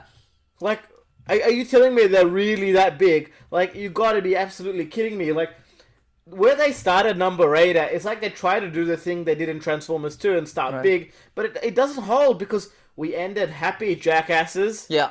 We ended happy, like, you wanted a nice, clean, happy ending. You know, No, and number the- 7 no, or something, and you okay, could have okay. ended in a dark Okay. way. You could have ended number 7 in a dark way and we still would have watched. No, here's my thing. It's not even the fact that we beat the First Order, right? They did a critical blow that should have crippled the First Order. They destroyed their most powerful weapon, and who knows how many millions of soldiers that were on that planet. You know, it should have crippled the First Order, and here they back up with a fleet. Next minute, oh, no, it's all good. We are now chasing you guys. You guys are now on the defensive. Not even on the defensive. You're running away. You're trying to escape. And Snoke's personal ship, holy shit, that is big. I used to think the Emperor's executive class ship was big. You know, Holy to be crap, honest, Snoke has a much I don't bigger even ship. think they had decided how big of a character Snoke would be in size. Because, you know, in the Oh, in the first one we get a hologram. you get this massive hologram of him, and I'm like, okay, is that how big you are, or is that just your ego? Clearly it's his ego now. And then, like, it's just this normal guy. Oh no, sorry, he was in a test tube. He wasn't ready to be out and about. Yeah, it's just so silly. Like, and like you're gonna hear me say this over and over again, but Star Wars has just become so silly. And I know that's stupid because it's science fiction. But it's true. It has become silly. But you know, don't shit on your story. Well, here's the thing, you know, so when the first movie came out, a lot of people were asking who Snoke is. So we got like little tidbits and stuff from magazines and guides and things. And it always said, Snoke is a mysterious character who came from the outer rims of the galaxy. Mm-hmm. So everyone was intrigued. Maybe people thought he was Ezra Bridger. Really? Yeah. There was a theory going around that Snoke could be Ezra Bridger, which would make sense. Because, you know, Ezra Bridger didn't have an inclination to the dark side. Right. He didn't go there, but he could actually tap into it. Again, if that was the thing, at least the story would make some sense. It would have been better. Yeah, it would, like, Snoke... But then again, the cool thing about Snoke was that we didn't know where he was from. Ezra Bridger was like the hero of Star Wars Rebels, and we're saying that it would have been better if he was Snoke rather than Palpatine. Yeah, well, Palpatine feels... So, well, Palpatine was literally shooed in for the third one. Mm-hmm. There was nothing to do with him in the first or the second, and they just shooted him into the third one. But yes, I know a lot of people keep referencing that one video, and there's like another comment that was made like 4 years prior to the movie coming out, that people had managed to figure out that Rey was Palpatine's granddaughter because of the soundtrack. Mm. It was essentially the Emperor's soundtrack, just with a few notes moved around. Right, or something like that. Or so there were hints to the fact that this is Palpatine's granddaughter. But That's fine. I'm okay with her being Palpatine's granddaughter. No, but the thing is, as Daisy Ridley herself said in the first one they were mostly toying with the fact that she would be Obi-Wan's daughter. Look, it doesn't matter. If she was Palpatine's granddaughter, Yeah. that's not the issue. But they brought the fucker back. Yeah. They brought Palpatine back. Why couldn't you have Kylo Ren, who was supposed to be the big bad of number 9, Yeah. not a fucking subservient character, but Yeah. the big bad of number 9, go up against Daisy Ridley's Rey? It makes sense. Yeah. I'm down And for that. not everyone can be saved. At the end Yeah. of the day, Anakin could not be saved. He couldn't be saved. He couldn't, He'd yeah. done too much. He was too far gone. And like when he did do the right thing, it took a toll out of him, and he died. Look, at the end of the day, yes, he made the right decision. Yeah. I'll give you that much. He made the right decision. But life isn't like that. People don't always end in that way. Hmm. You know, one decision isn't going to erase all the previous decisions that you've made. Yeah. You know, like, A lifetime of cruelty does not make up for a moment of good, right? that's right. Yeah. That's right. Like, and at the end of the day, now, if you look at it now, it didn't even matter that Anakin turned to the good side because, you know, It was worthless. it was worthless. It was because worthless. Palpatine's life. Palpatine. Oh my God! Can I just say one of the things that happens in the movie is they go, "What, Palpatine? It was only a clone," and then one of the guys goes, "Ah yes, clones and all this shit. The secrets that only the Sith Sith. knew." Have you forgotten the Clone Wars? Just saying. There's a whole planet that specializes on making clones. It's not a Sith thing. There was an abundance of, like, Jango Fett's running around out there. Yeah, they just completely forgot about, the billion army of clones outside. I don't know. Look, Star Wars ended up in a very messy way. I know a lot of people loved The Last Skywalker, but I hate not it. The Last Skywalker, The Rise of Skywalker. The Rise of Skywalker. But to be honest, I hate it. I'm not on that train. Yes, it's a good movie. I say yes, it's a good movie. Did I good- feel It's like better than the It's better than the Last Jedi? It's Yeah. better than the Last That's Jedi. because The That's- Last Jedi is over here, like it's down here. Well, the in simple fact is the Star- best way to watch these movies is you watch the first one and the last one. You just ignore the Last Jedi. I don't know. It's a major issue, you know. But that's kind of the thing. Like, I don't know. They didn't know what they were doing. Well, They didn't know what clearly. They no, didn't know what they were well, doing. you have 3 directors, right? One of which Two. leaves. No, one of which leaves. So then the production is like, oh my God, what do we do now? All right, go back to the first director. Let him finish the trilogy. Okay, cool. But then you also have Kathleen Kennedy, who's the head of Star Wars at Disney. She wants to make her decisions on whatever she can. Then you have the actual Disney execs, right, who have their decisions. And then you had Bob Iger, who's the CEO, who also probably had some level of input, especially when you consider the fact that George Lucas gave him a script on where to take the next trilogy. And you know what Bob Iger says in his book? There was a book released where Bob Iger, writes his fucking life story out. Yeah, he says we completely ignored the book, that we completely ignored George Lucas's notes. Well, it makes sense now, doesn't it? When your fucking movie's shit. Don't get me wrong, George Lucas is not the best writer, because look at his last 3, right? The prequels, they're not that great. But you know what? At least it doesn't break canon. Know the rules. Nor are any of the characters overpowered. Yeah. The most powerful character we see, I think, in there is Well, Darth Maul. George Lucas oversaw the Clone Wars. Yeah, and the Clone Wars are great. Yeah. But then again, he oversaw majority of the Clone Wars because that was before Disney. So there's that. But that's what I'm saying. I know Yeah. you're saying, look, there's always going to be hits and misses.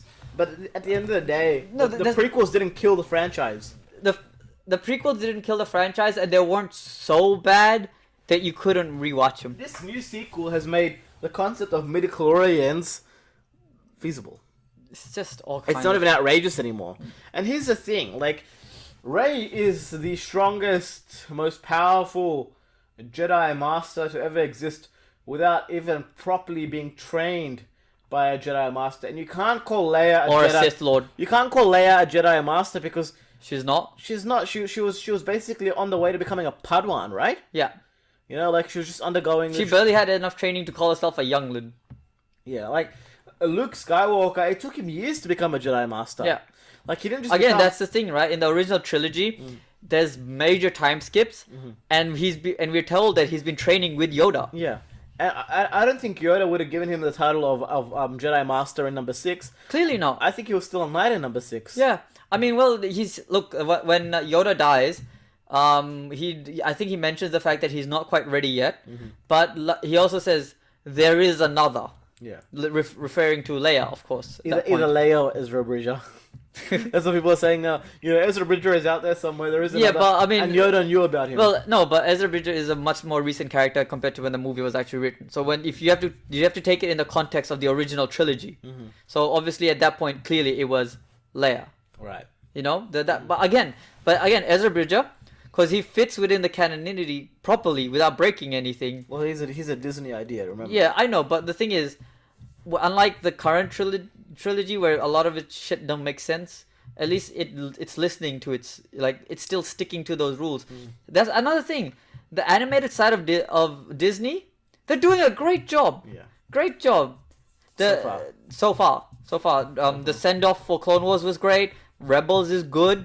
You can watch both, no problem. Why can't those people write the movies? Rebels follow it respects the continuity. Yeah. Because they kill off Kanan Jarrus, and they didn't want to kill him off, but the actor said, this guy's death, Freddie Prinze Jr. Yeah. Said, this guy's death is coming. You just kill him off. You have to kill him off. He cannot exist when A New Hope starts. He just can't. It doesn't make sense.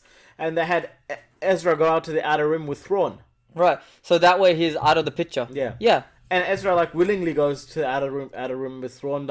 That's because that's how he saves Lothal. Right. Again, Thrawn. For those and who it makes know, sense is that a pretty cool general. Yeah, it makes sense that they can't even they cannot even they can't even go to Lothal anymore because they don't have the resources to anymore. They're actually on the Empire's on the back is now getting onto the back foot. Yeah. It's so weird where they go with this new trilogy, and we get the movies in between as well. Rogue One, it's a fun movie, but clearly there's scenes completely cut out of the movie.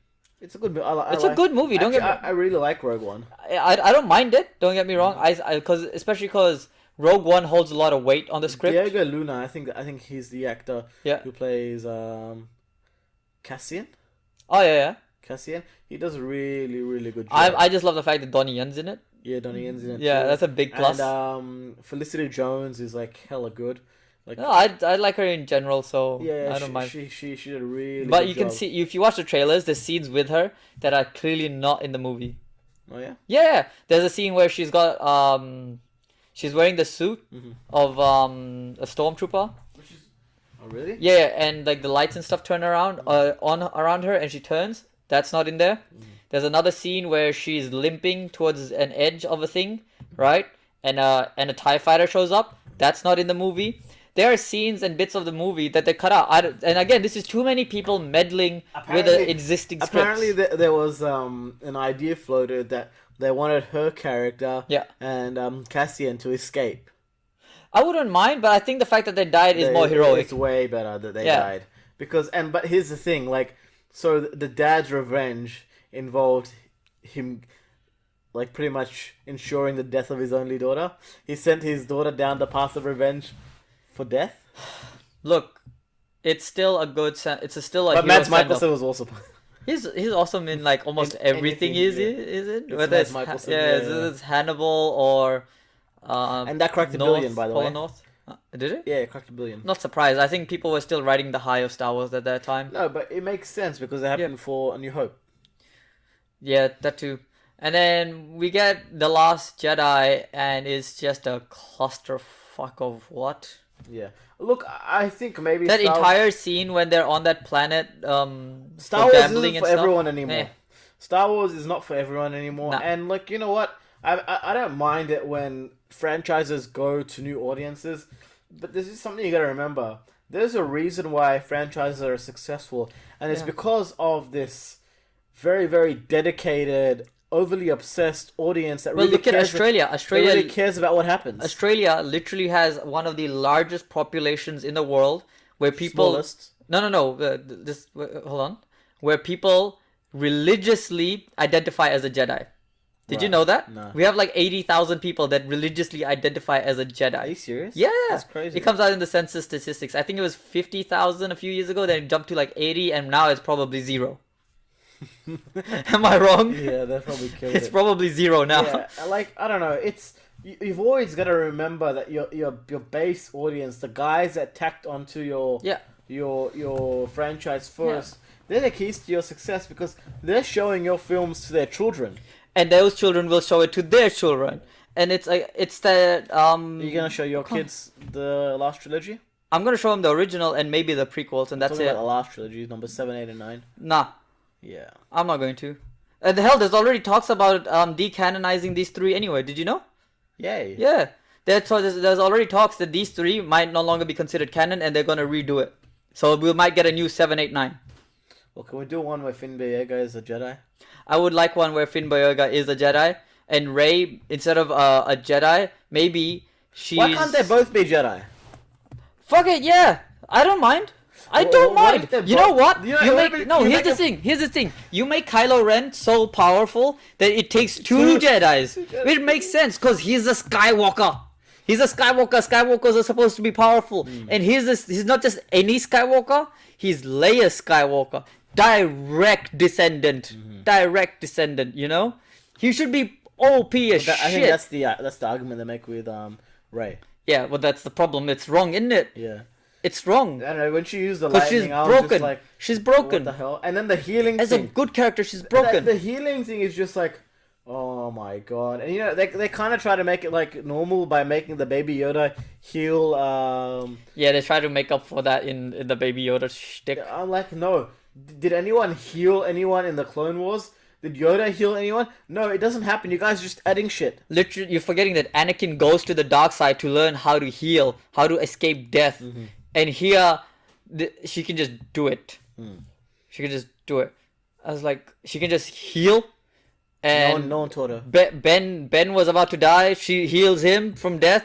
And then Ben, who's never shown to have the ability to heal, heals her, and then he dies. Yeah. But then the question is, And he why disappears as well. No. Here's my question.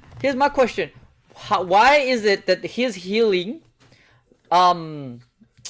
kills him? Because it's supposed to be like an even trade or whatever, right? But here's the thing: it's not like No, he brought her back to life. But why is she dead? She didn't take any damage. She took no damage. Here's the problem. Watch that scene, that whole fight scene. Yeah, She takes no damage. Yeah, She doesn't take a lightning bolt. She doesn't take a force choke. She doesn't even fall across the floor. Yeah. Nothing. She took 0 injuries. I guess it was more of a narrative. It was a narrative plot point that they forgot to write out of, so they wrote themselves into a new hole. I understand. Like I understand what you're saying. It didn't make any sense that you know She's what, dead? Or she's she, dead. But for all we know, she's she just was- exhausted. she Just was- let her sleep. She was blocking with both Sabers. both sabers, and Which like, is why. Why does she need both sabers? We've seen Mace Windu do it with one. But no, but he was more empowered than ever. No, here's the thing. You know Mace Windu's technique to block the saber, right? Block lightning with a saber, is a really difficult technique to do.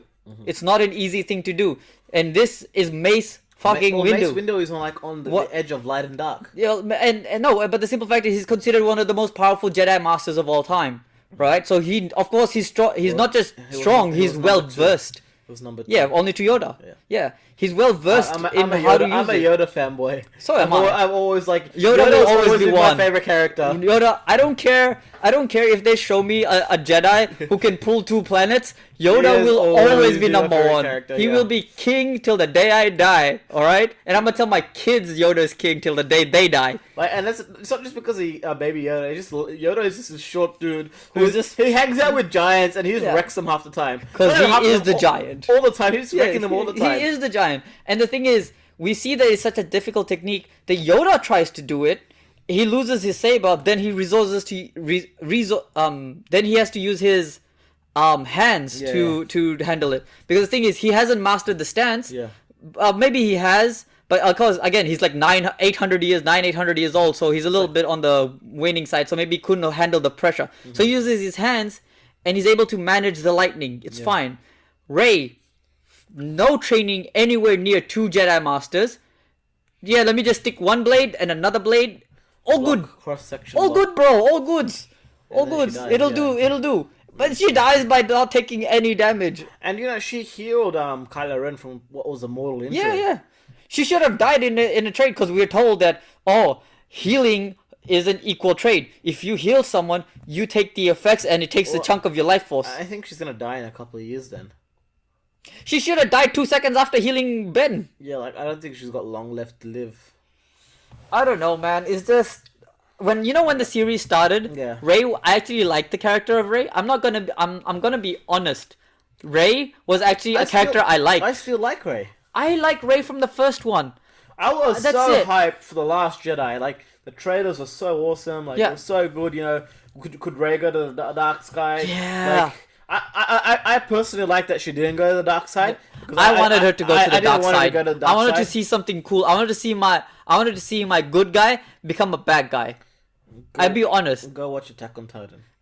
Who hasn't watched Attack on Titan? I'm so hyped for the last season. Come on, baby. It's so good. Yeah. Anyway. And then Attack on Titan is how Star Wars should have been. And then we get baited in the Rise of Skywalker by seeing that she's not got a dual blade thing that swings out.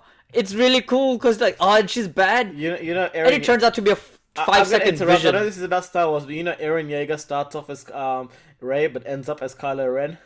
Yeah, but who knows exactly how this is gonna end? No one knows. No one knows. Well, Attack on Titan is I think out of all the manga and anime out there, I think the most developed. Goddamn roller coaster ride. Yeah. Edge of your seat every time. You're about to fall off. Last page is here. This is Ishiyama. Oh yeah, we're on a mad roller coaster ride. Last 3 pages. Oh my god, I fell off every single time. Well, that's good writing. He takes his time to write it. Whereas Star Wars was like, look, we need a new main Star Wars movie every 2 years. So we need a random shitty one in between those 2 years, right? Well, they're not doing that anymore. They're not doing that anymore. The trilogy came out, it was garbage. Rogue One just held on, thank God. Han Solo was, I think, the first reported one to make a loss for Disney, I heard. That's disappointing because that's a win for diversity. What, the Solo movie? Yeah. It's a win for diversity, but the simple fact was, I think the fans didn't want a Solo movie, and the fact is, Edgar, is it Aaron Wright? Elton Wright? How do you say his name? The main actor. Alden Elric. Alden Elric, yeah. That guy, a lot of people said he doesn't look like Han Solo. I like him as an actor. He's a good actor. He's a good actor, but he's in Caesar. You guys should watch Caesar. It's a Coen Brothers film. He's but the thing is, he doesn't look like Harrison Ford. He doesn't act like Harrison Ford, to the point where it became a problem where they had to get Harrison Ford in for shootings to teach him how to do those mannerisms that he has as Harrison Ford in the Han Solo role, and it still comes off whack. But then to cover that's the problem. Cover their asses, they bring the Harrison Ford is Han Solo. Yeah, he's Han Solo. He's Decker. He's Indy. When Han Solo plays a role, that character now belongs to Han Solo. Yeah, basically, he's just got that much screen presence. Well, I mean, if you think about it, the late 90s, 80s, whatever. He also played Jack Ryan as well. Well, there you have it. Yeah. Look, if it's a role played by Harrison Ford, who is probably one of the biggest names in Hollywood,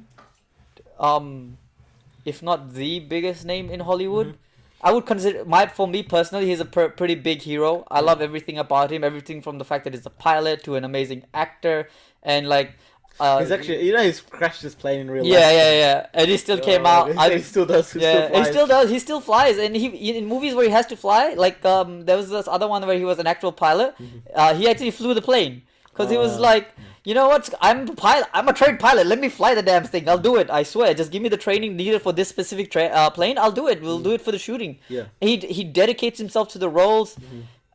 He's like the original RDJ. Yeah. You know, RDJ is now, I think, our now current generation's Harrison Ford, but Harrison Ford will always be the Harrison Ford. Well, RDJ has just taken at the moment, there's that Sherlock series that he's doing. Yeah. I don't see anyone else replacing him in that Sherlock series.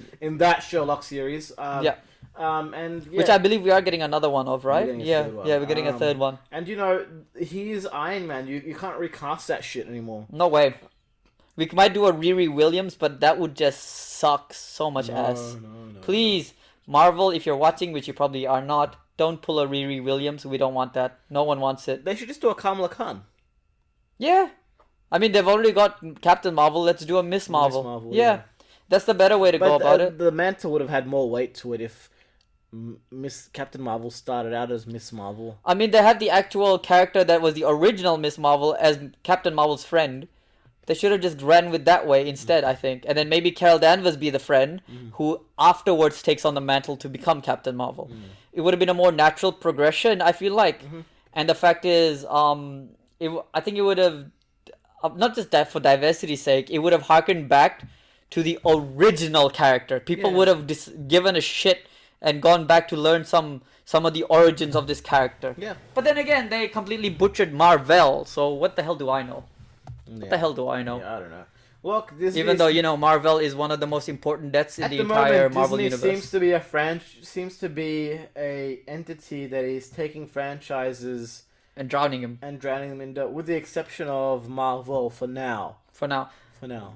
Again, we'll see how this goes because DC seems to be Because planning they on have- swinging pretty hard in this upcoming decade. Yeah. Look, it's just take your time. It's not a 100-meter race. It's a marathon. You want to make $1 billion franchise? You got to take your time. You got to respect the audience. Understand that they're not just these people you think are dumb consumers. No, they're not dumb consumers.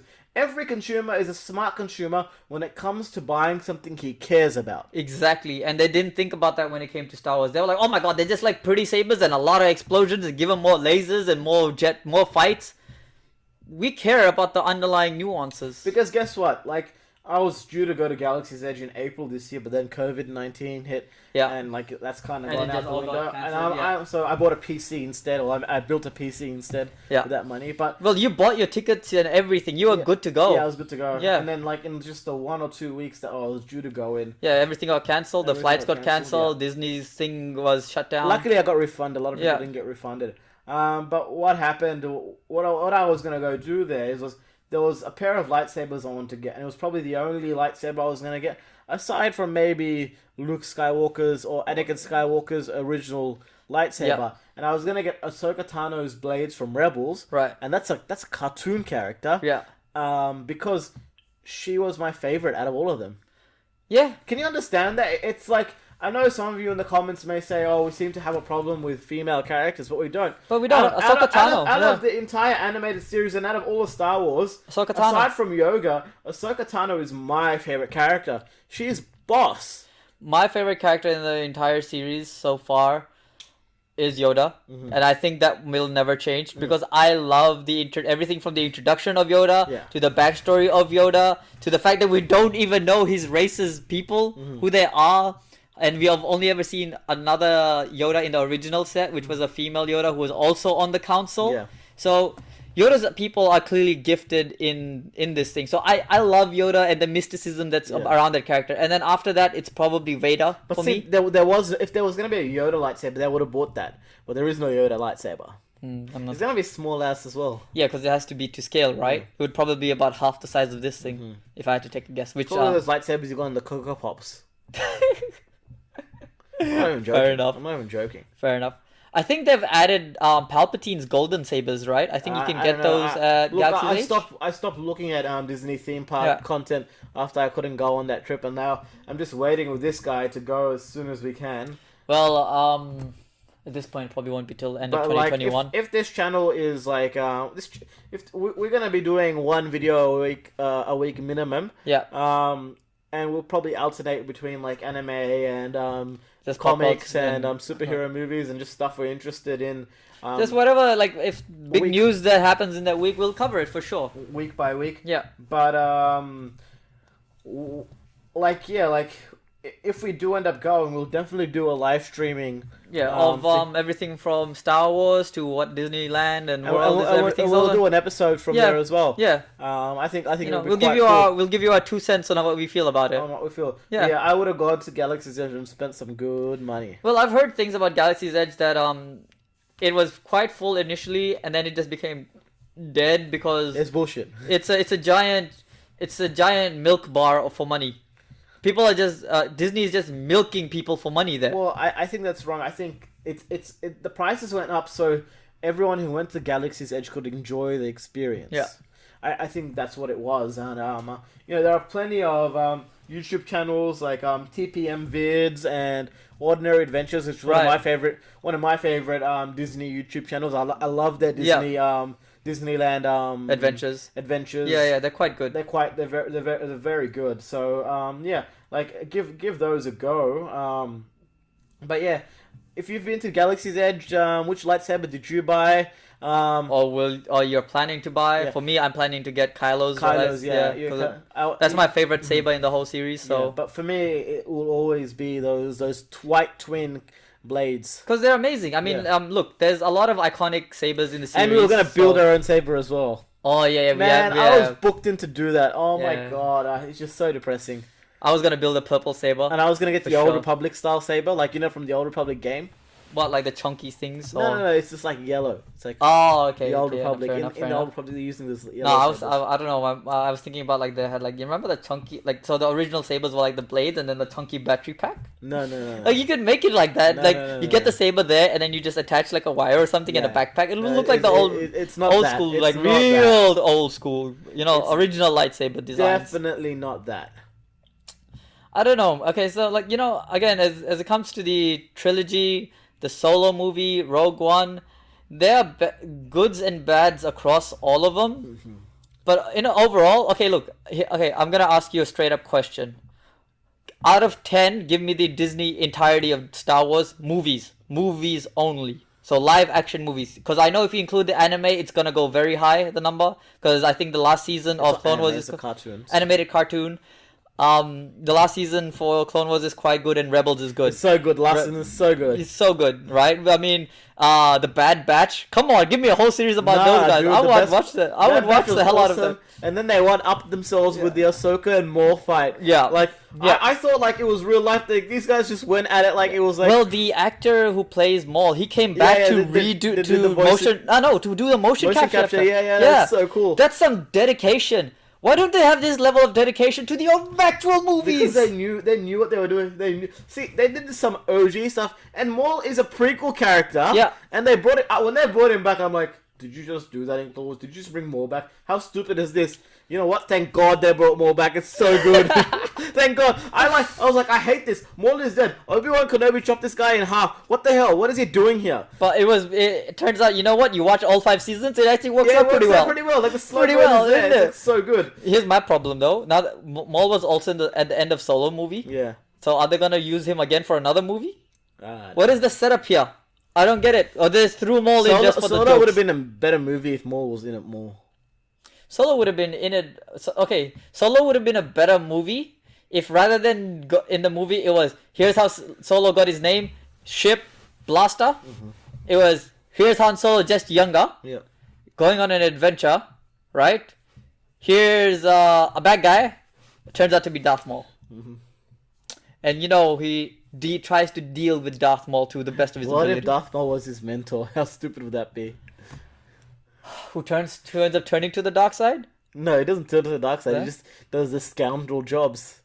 Yeah, that would have been cool. That actually would have been cool. It would have explained why he also has an issue working for people, whether it's Jedi. Because he does say in the original trilogy, I believe there is no dark or light side. There's just money or whatever, something like that. Because he's all about the smuggling business. He's all about just he doesn't care who's he smuggling to and from. So there's a lot of things that could have been done. Anyway, I forgot to finish my question. Just from the movies, give me out of 10. 5 or 6 maybe. No, give me a number, set number. 5 out of 10 most likely. The funny thing is, I'm right with you. I give it a 5 out of 10. 5 out of 10. Give it a 5 But out of it's 10. on the lower- And that's all the movies combined. Yeah, when I say 5 out of 10, it's on the lower end of the 5 out of 10. Yeah. If I was to give a star, maybe 1.5, maybe 2 stars. Right. Which is like more about like 3 or 4. Yeah. But like the thing is, I did like The Force Awakens. I like The Force Awakens. I do like Rogue One. Yeah. I just think they Everything from there is downhill. they screwed the pooch. At the end of the day, it's only an opinion. It's not like I have a doctorate in Star Wars, which I think is going to be a thing. Someday, probably. Yeah. There's a doctorate in Batman. Yeah. No, there's a degree in Batman. There's a degree in Batman, but to be honest with you, it's just my personal opinion. And like, if you're a New Age fan and you loved the Rise of Skywalker, then great. Yeah. That means the franchise is the future, and maybe you'll be able to follow this franchise until it starts building some good things and some things that everyone likes. Look, I'm holding out high hopes for the High Republic. You see what I did there? Yeah. But the thing is, Taika Waititi is only apparently directing one movie, and if we're Well, going to end Taika up, Waititi isn't enough. no, I think he might be enough if he gets to do all three, because at least there's one clear vision across. Or you know what? Have three directors do it, fine, but have one person or one group of people write the script for all three, and it's pre-agreed on. Not one person writes one movie, second person writes second movie, then the third person tries to fix the second person's movie. The thing is, with Taika Waititi, his comedy is borderline satire. You come back and it roasts Disney. Yeah, and that's what he did to the Thor franchise. He just roasted the shit out of it. I will admit, as much as I love Ragnarok, I actually don't also like the fact that he was also roasting that king. Well, I like the lore. They and kind of diminished Ragnarok into this, this very important storyline into a joke. Yeah, basically. Yeah. I mean, But, if you're a comic book reader, you will understand. But Marvel does that. You did it with the Mandalorian too. Not the Mandalorian. You did it with the what's the Mandarin. Oh yeah, in the Mandarin third as well. one, yeah. Everyone was so hyped. Yay, Mandarin. And the Mandarin. actor that plays the Mandarin, I forgot his name. Ben Kingsley. Yeah, he's an amazing actor. He's got an Oscar too, I think. Yeah, but the Mandarin, I wouldn't mind if he came from like China or something. Look, it would Jim Khan. It would be cool that we actually got a proper Mandarin, right? Mm. And well, we are clearly not going to get that now that Iron Man is kaput in the MCU. But I'm just saying, now that Spider-Man is like taking on the mantle sort of indirectly. Well, actually quite directly, considering it is Tony Stark who said, hey, you have all access to all my shit now. And we don't have a Black Panther anymore. And we don't have a Black Panther anymore. Maybe we could introduce the Mandarin as Spider-Man's villain. Yeah, maybe that could work. It could work. Or maybe Shuri's villain, but that wouldn't make too much sense. I don't think Shuri is taking over. From what I've heard, Shuri most likely will be taking over as the new Black Panther. I don't know how I feel about that. I don't mind it because it is comic book accurate, so I'm not too mad about it. There's a reason people are saying that. I would just prefer they don't do a Black Panther anymore. No, that's stupid. They No, don't do Black Panther. Like what? You're gonna recast as who? Recast it with who? Do a time skip. What, an older Black Panther? Oh, so you could get someone a little more older to play the role? T'Challa's son, T'Challa's daughter. Okay, I'm down with that. T'Challa's daughter, Shuri. I don't care about that. Like, the thing is, like, if because Black Panther is his legacy. So now, what if they do a film on his legacy? Or what if this guy actually already has a kid? Like, okay. there's a lot they could do with it. I'm just exploring the options here. It's a little bit too raw. I think it's gonna be a long time before we see another Black Panther film. I don't think we'll see anything about Black Panther until 2025. And they're gonna be very careful with how they do it because they will be sitting on the edge of something that will be either a great success or incredibly offensive disappointment. Yeah, and I mean that in the sense of Chadwick Boseman's legacy because. It's a very heavy legacy. Turns out the guy was more of a hero than people realized. Oh, for sure. It takes a lot of soul to keep quiet about your pain and suffering, and then to go to the place and to go to areas which basically map out your future for you. Yeah, and bring light to the kids and people that And like I know people are saying, well, he didn't think it was going to be that bad. I think he knew he was in trouble. Yeah, I mean, you could see it on his body for sure. Yeah, like the effects was taking a toll. I would say you could see it in his workload. He didn't stop working for a reason. Yeah. He was building that legacy. He left a great legacy. And when you look at Star Wars, this new trilogy has left a legacy of nothing, of anger, disappointment. See, they've divided the fan base, which is not something you want to do. So, are we now in an age of movies? We're in an age now where the prequels are better. Well, people see the prequel as a much higher standard of writing. That shouldn't be how it is. Here's the thing. I think we're in a much more dangerous time where, the OG fan for Star Wars and the comic book characters, Marvel, DC, was this often bullied, repressed kid or kids. Yeah. Both male and female. And now we're saying that, even though you are the guys that have helped this thing come through... Yeah, we don't want you. We don't care about you as an audience anymore. We just want the money. We want everyone. We want money. And like, everyone is fine, but you're really going to shit on the guys that have been with you the whole time and the whole way? Like, because, you know, at the end of the day, they're the guys that escape into these franchises, and you know, I find it disappointing because I was also a journalist by trade at one point, so I used to do a lot of research and everything. Yep. And like you'd read these columns by different individuals, and like when I would read the columns done by females, and they're like some of these columns would say like, you know, I went on a date and his room was full of toys. Yeah. And like I just said, oh, I'm just not gonna do it. I'm not. I find that a little bit offensive. Not because my room's full of toys. It's not really. Like I keep most of my stock Elsewhere. Like but, an adult. Huh? Like an adult, as some might say. Yeah, like an adult. Like I just keep it away from Yeah. my room. But like, what would be the issue if there was a normal functioning adult who had an interest In Star Wars. in Star Wars, in action figures, and the rest of it? Well, and he led exactly. a normal, productive life. Yeah. Do you know what I mean? Like, And now there's another reason to make fun of it. a lot of these articles derided the culture, which many found solace in. That's the thing. A lot of people deride the culture of being a fan. You know, Yeah, like- being a fan, being a collector, or And things if you like don't that. believe me, just go, just type in the keywords. You know, I went on a date and he had toys in his room. Yeah. I'm sure you're gonna find something. Yeah, for sure. And like me, you see in my room, But, you know- like you walk into my room and I have 3 glass cabinets filled with figures. Yeah. And like initially, I thought to myself, people are gonna make fun of me when they see my room, Uh-huh. and I have like posters and stuff on my wall. Right. But luckily nowadays, people come into my room and they're in awe. Mm-hmm. They're just like, "Oh wow, this is so cool! No one else's house has this." Mm-hmm. And I was like, "Oh, that's cool." Especially coming from like a Findian background, like we are.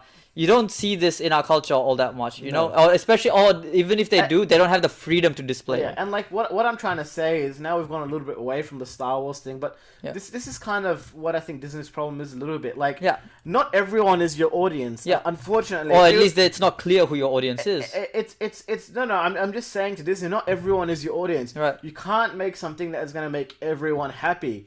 But then if you're gonna shit on the guys That's already making you money. who have been with you the whole time and who have followed this franchise and who Yeah. are heavily invested in this franchise, and if you think like I'm heavily invested, then you guys have no clue how invested people are in this franchise, then you are going to get a lot of division. Yeah. And that kind of goes away from the point of why these films were made. Can I just say one thing? Diversity is an important thing in like anything, right? Like I get it, representation is important, especially nowadays where we've had so many issues in the US and even in Australia constantly. People picking like I remember in the early 2000s it was against the Chinese. Then in the mid 10s it was against Muslims, and then now it's just everybody fighting Well, everybody almost. Well, it's the Muslims. We also have the thing going on with China at the moment as well. And there's some issues with the Aboriginal communities as well are rising up Community. again. And then even You know, even so- China has its own problems Yeah, too. yeah.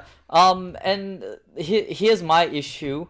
If you're going to do a character for diversity, don't shit on that character. So this is where I'm gonna come back to Rose Tico just real quickly.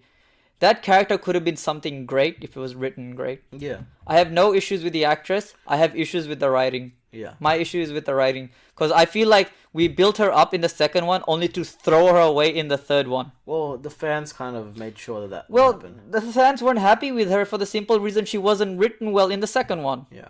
You know, it's not about shoehorning the character. She was a little bit, but she was shoehorned in a natural way where she was where Finn was trying to run away. Yeah. You know, and she was it was cute. She was trying to stop Finn from running away and actually doing what he's supposed people to. blamed her for where the casino storyline went. Yeah. Because that ended up being useless. Useless. Which again, that's a writing problem. Yeah. It's not an It's not a acting it's not an acting acting problem, or yeah. a character problem. It's the way it was written.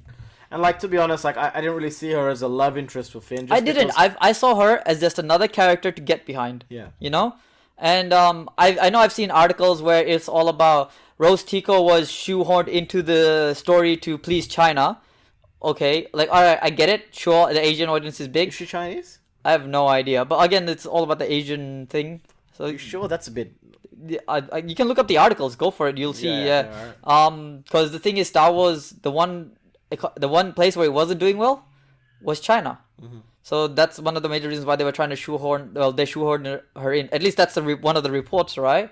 That's been going around. I'm just saying, if you're gonna do this in the future Disney, like whether it's for China or for any other race, you know, or group of people, do them justice. Yeah. That is my only request. Do them justice, write them well, and you don't have to shoehorn them into the point where they're the main character of the story.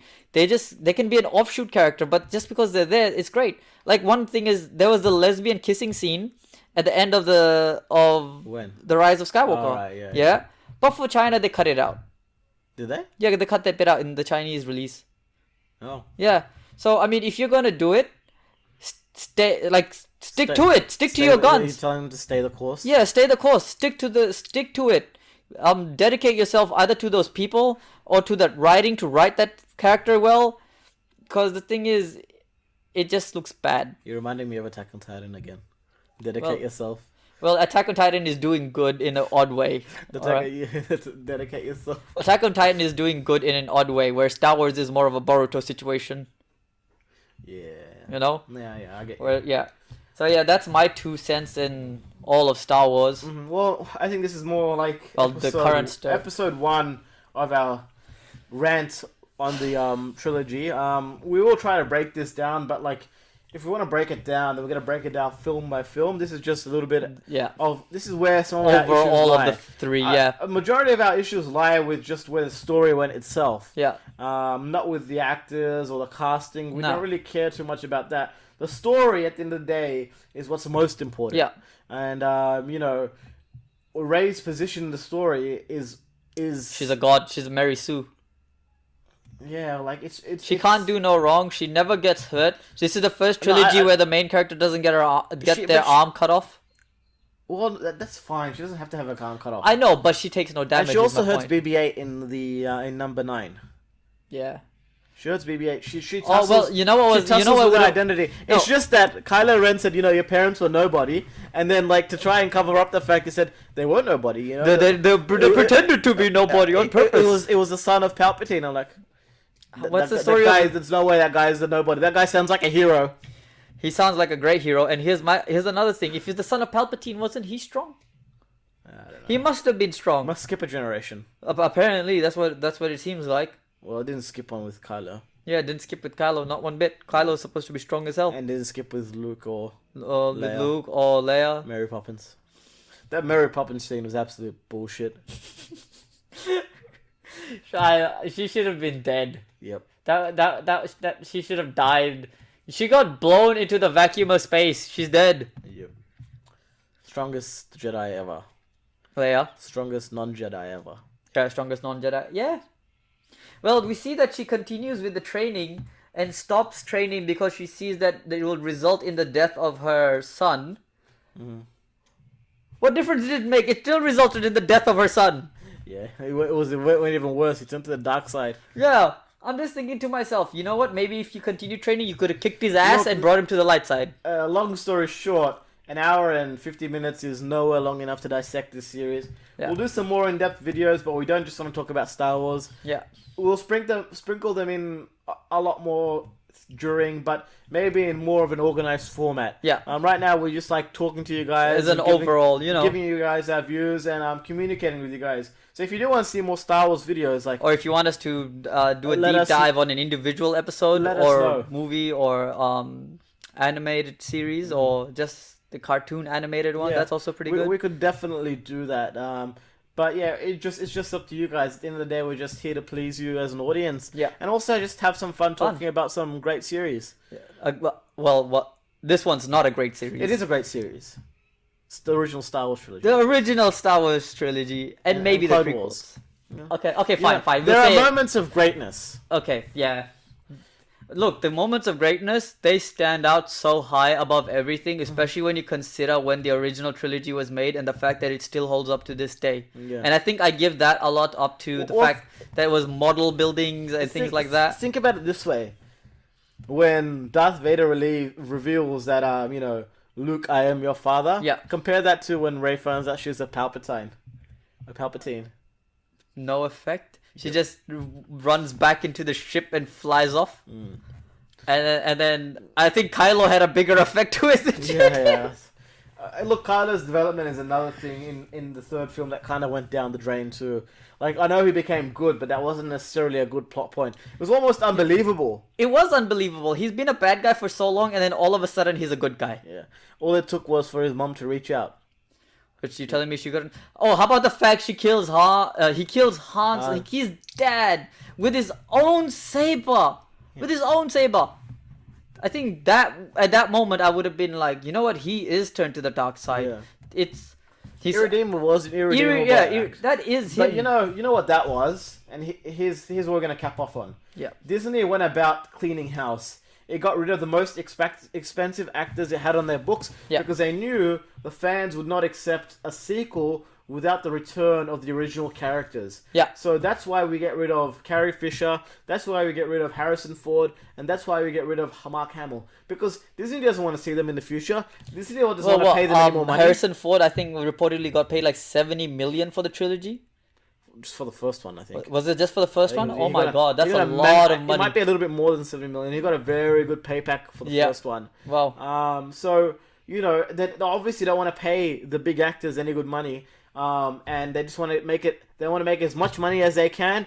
Yeah. And screw what everyone else thinks. And that's what they did in the MCU. In Endgame, a lot of the story decisions were driven by contractual obligations and contractual issues. Yeah. So Captain America, I'm sure if you paid him the money, he would have stayed on. It made no sense that he pretty much, you know, went out with Sharon Carter, did God knows what with Sharon Carter, and then went back and fathered her as his niece, as his grandkid. There's a video I have to do on Captain America that I've been thinking about doing. We'll do some timeline nonsense later. We kill off Tony Stark and leave him in the exact same position that his own parents left him. So he leaves his daughter in a very similar way that his own father and mother left him. And I know she's still got her mum, but for Tony it was his dad that was his big thing because he was a lot like him. Yeah. And that's what kind of made him that imperfect character. And you know, Black Widow, you know, that's how you treat a female character badly. She should have been the first female-led MCU movie. Yeah. She should have been. I know there's a lot of people that are saying, no, Captain Marvel. Captain Marvel can get the fuck off my screen and my MCU collection. We should have had a Black Widow film a lot earlier. Long time ago. Long time ago. Because there's so much... We don't actually know anything about her backstory. Well, we're getting it now and it's too late because we know how the character ends. Yeah. We know where she ends. Why would we care where she begins? Yeah. But like I get they're just gonna bank on, you know, we all care about it, and it's like I hope for the character's sake, because the character was integral to the MCU. I'm just hoping the writing. I hope it does well, and I hope it makes enough money to warrant a second Black Widow. But then my question is Budapest. Oh yeah, that would have been cool because we keep hearing about Budapest. Yeah. And then probably Hawkeye will be in that one as well. Hawkeye is probably the only character they treated properly. I love Hawkeye's story. He tapped out how many times? He tapped out twice and came back. Yeah, I like that. He tapped out at the age of Ultron. Yeah, he was like, "Yeah, I'm done, guys. We're done. I'm retiring." And then he came back in Civil War. Yeah, and then he tapped out at the start of Infinity War. And then he came back. And then he tapped out for a third time. Look, he was just trying to live a normal life. Yeah.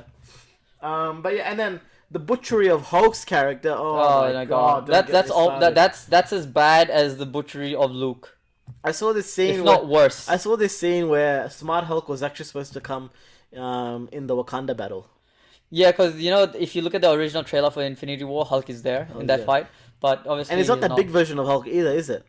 No, it's a big version. Like the muscle version, or the Smart Hulk, or it's just muscle Hulk. Because he comes back as Smart Hulk. I think, well, he's without the shirt, so I'm gonna say he's the big bulky Hulk. Mm-hmm. Anyway, like we see, like here's the thing: Disney has characters. Disney has Star Wars, literally. Disney has Marvel, probably the two biggest intellectual properties in movie ever now. Mm-hmm. Is there anything bigger than Marvel and Star Wars combined? Any other properties? Not combined. Nothing competes. Like Harry Potter has its thing going, but you know. yeah, but nothing out. Like you could combine Harry Potter with something else, it still would not match Jurassic Star Wars. Park. I don't think it would still match wouldn't Star match it, Wars. no. It would not match Star Wars and a 22 movie like cinematic experience. That's how you do it, No. right? 22 movies. 22 That's how you movie do it, experience, right? yeah. Disney has the resources and the people for this, but they're just writing everything wrong. To make a series of 22 movies is an act of artistry and brilliance. You know, Yeah. 22 movies. And Martin Scorsese can go fuck himself because he's like Marvel Relax, movies I are not. like Michael. He's good. Don't get me Martin wrong. His Scorsese. movies are good, but he can go fuck himself when he says it's not It's cinema. his opinion, you know. It's fine. It's just like our opinions, and his Fair. opinions have more weight than ours do. There, yeah, he's considered one of the greatest directors And plus, of all like, time. I really liked his adaptation of the Hong Kong film Infernal Affairs. It was called The Departed. Hmm. Oh Definitely a yeah, must watch. that's- So good. So many people talk about. Yeah, he- An Irishman. The Irishman was Yeah. long, but it was good. Fucking 3 hours long. Yeah, it was a grind to get through. Yeah, it was long, but it was good. Yeah, I mean it had an all-star cast, so people are gonna watch it for sure. No, For it was, sure. it was really good. But you know, I think we'll cap off there. Yeah. Definitely not our last Star Wars vid. If you think we just scratched the surface and we didn't go deep enough, you're right. But you know, 2 hours isn't enough to discuss Star Wars. 2 hours is not enough to discuss one We're gonna movie. have to break it down once we've got this channel a little bit more established. And We can always revisit this and, do it and more once we've properly as well. perfected our style. But you know, we're just learning.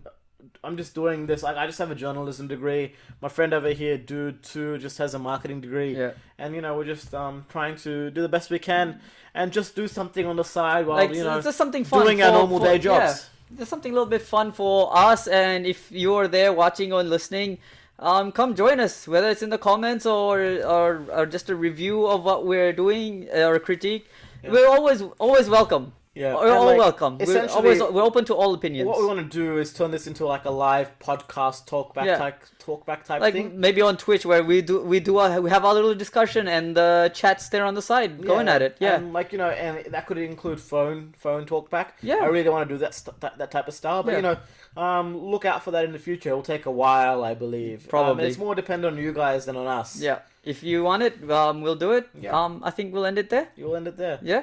Thanks for following us. Thanks for listening to us. Look, if you disagree with anything Leave it in the we've said, comments. leave it in the comments below. If you dislike this vid, like hit that dislike. Yeah. hit that. It's still feedback. Hit It's that still dislike feedback. button, you know. Yeah. I don't really like telling anyone to subscribe. You don't have to subscribe. If you're just here to watch, just watch it. I don't, you know, personally, my personal YouTube account, I'm not subscribed to anything. I just watch the videos I want to watch. And, you know, in my opinion, that's how YouTube should be enjoyed. Yeah, you just watch what you the wanna videos watch. You Yeah. want to watch. But if you do want to subscribe and you think we're worth it, then go for your life. for We don't mind either way. But, yeah, if you didn't like this video, if you hated this video and you stuck around for like 2 hours. hit that dislike video. If you stuck around for a minute and you didn't like it, hit that dislike button. Yeah. And hopefully we'll give you some more content in the future. All right, guys, that's been Star Wars. 2 dudes out. Peace.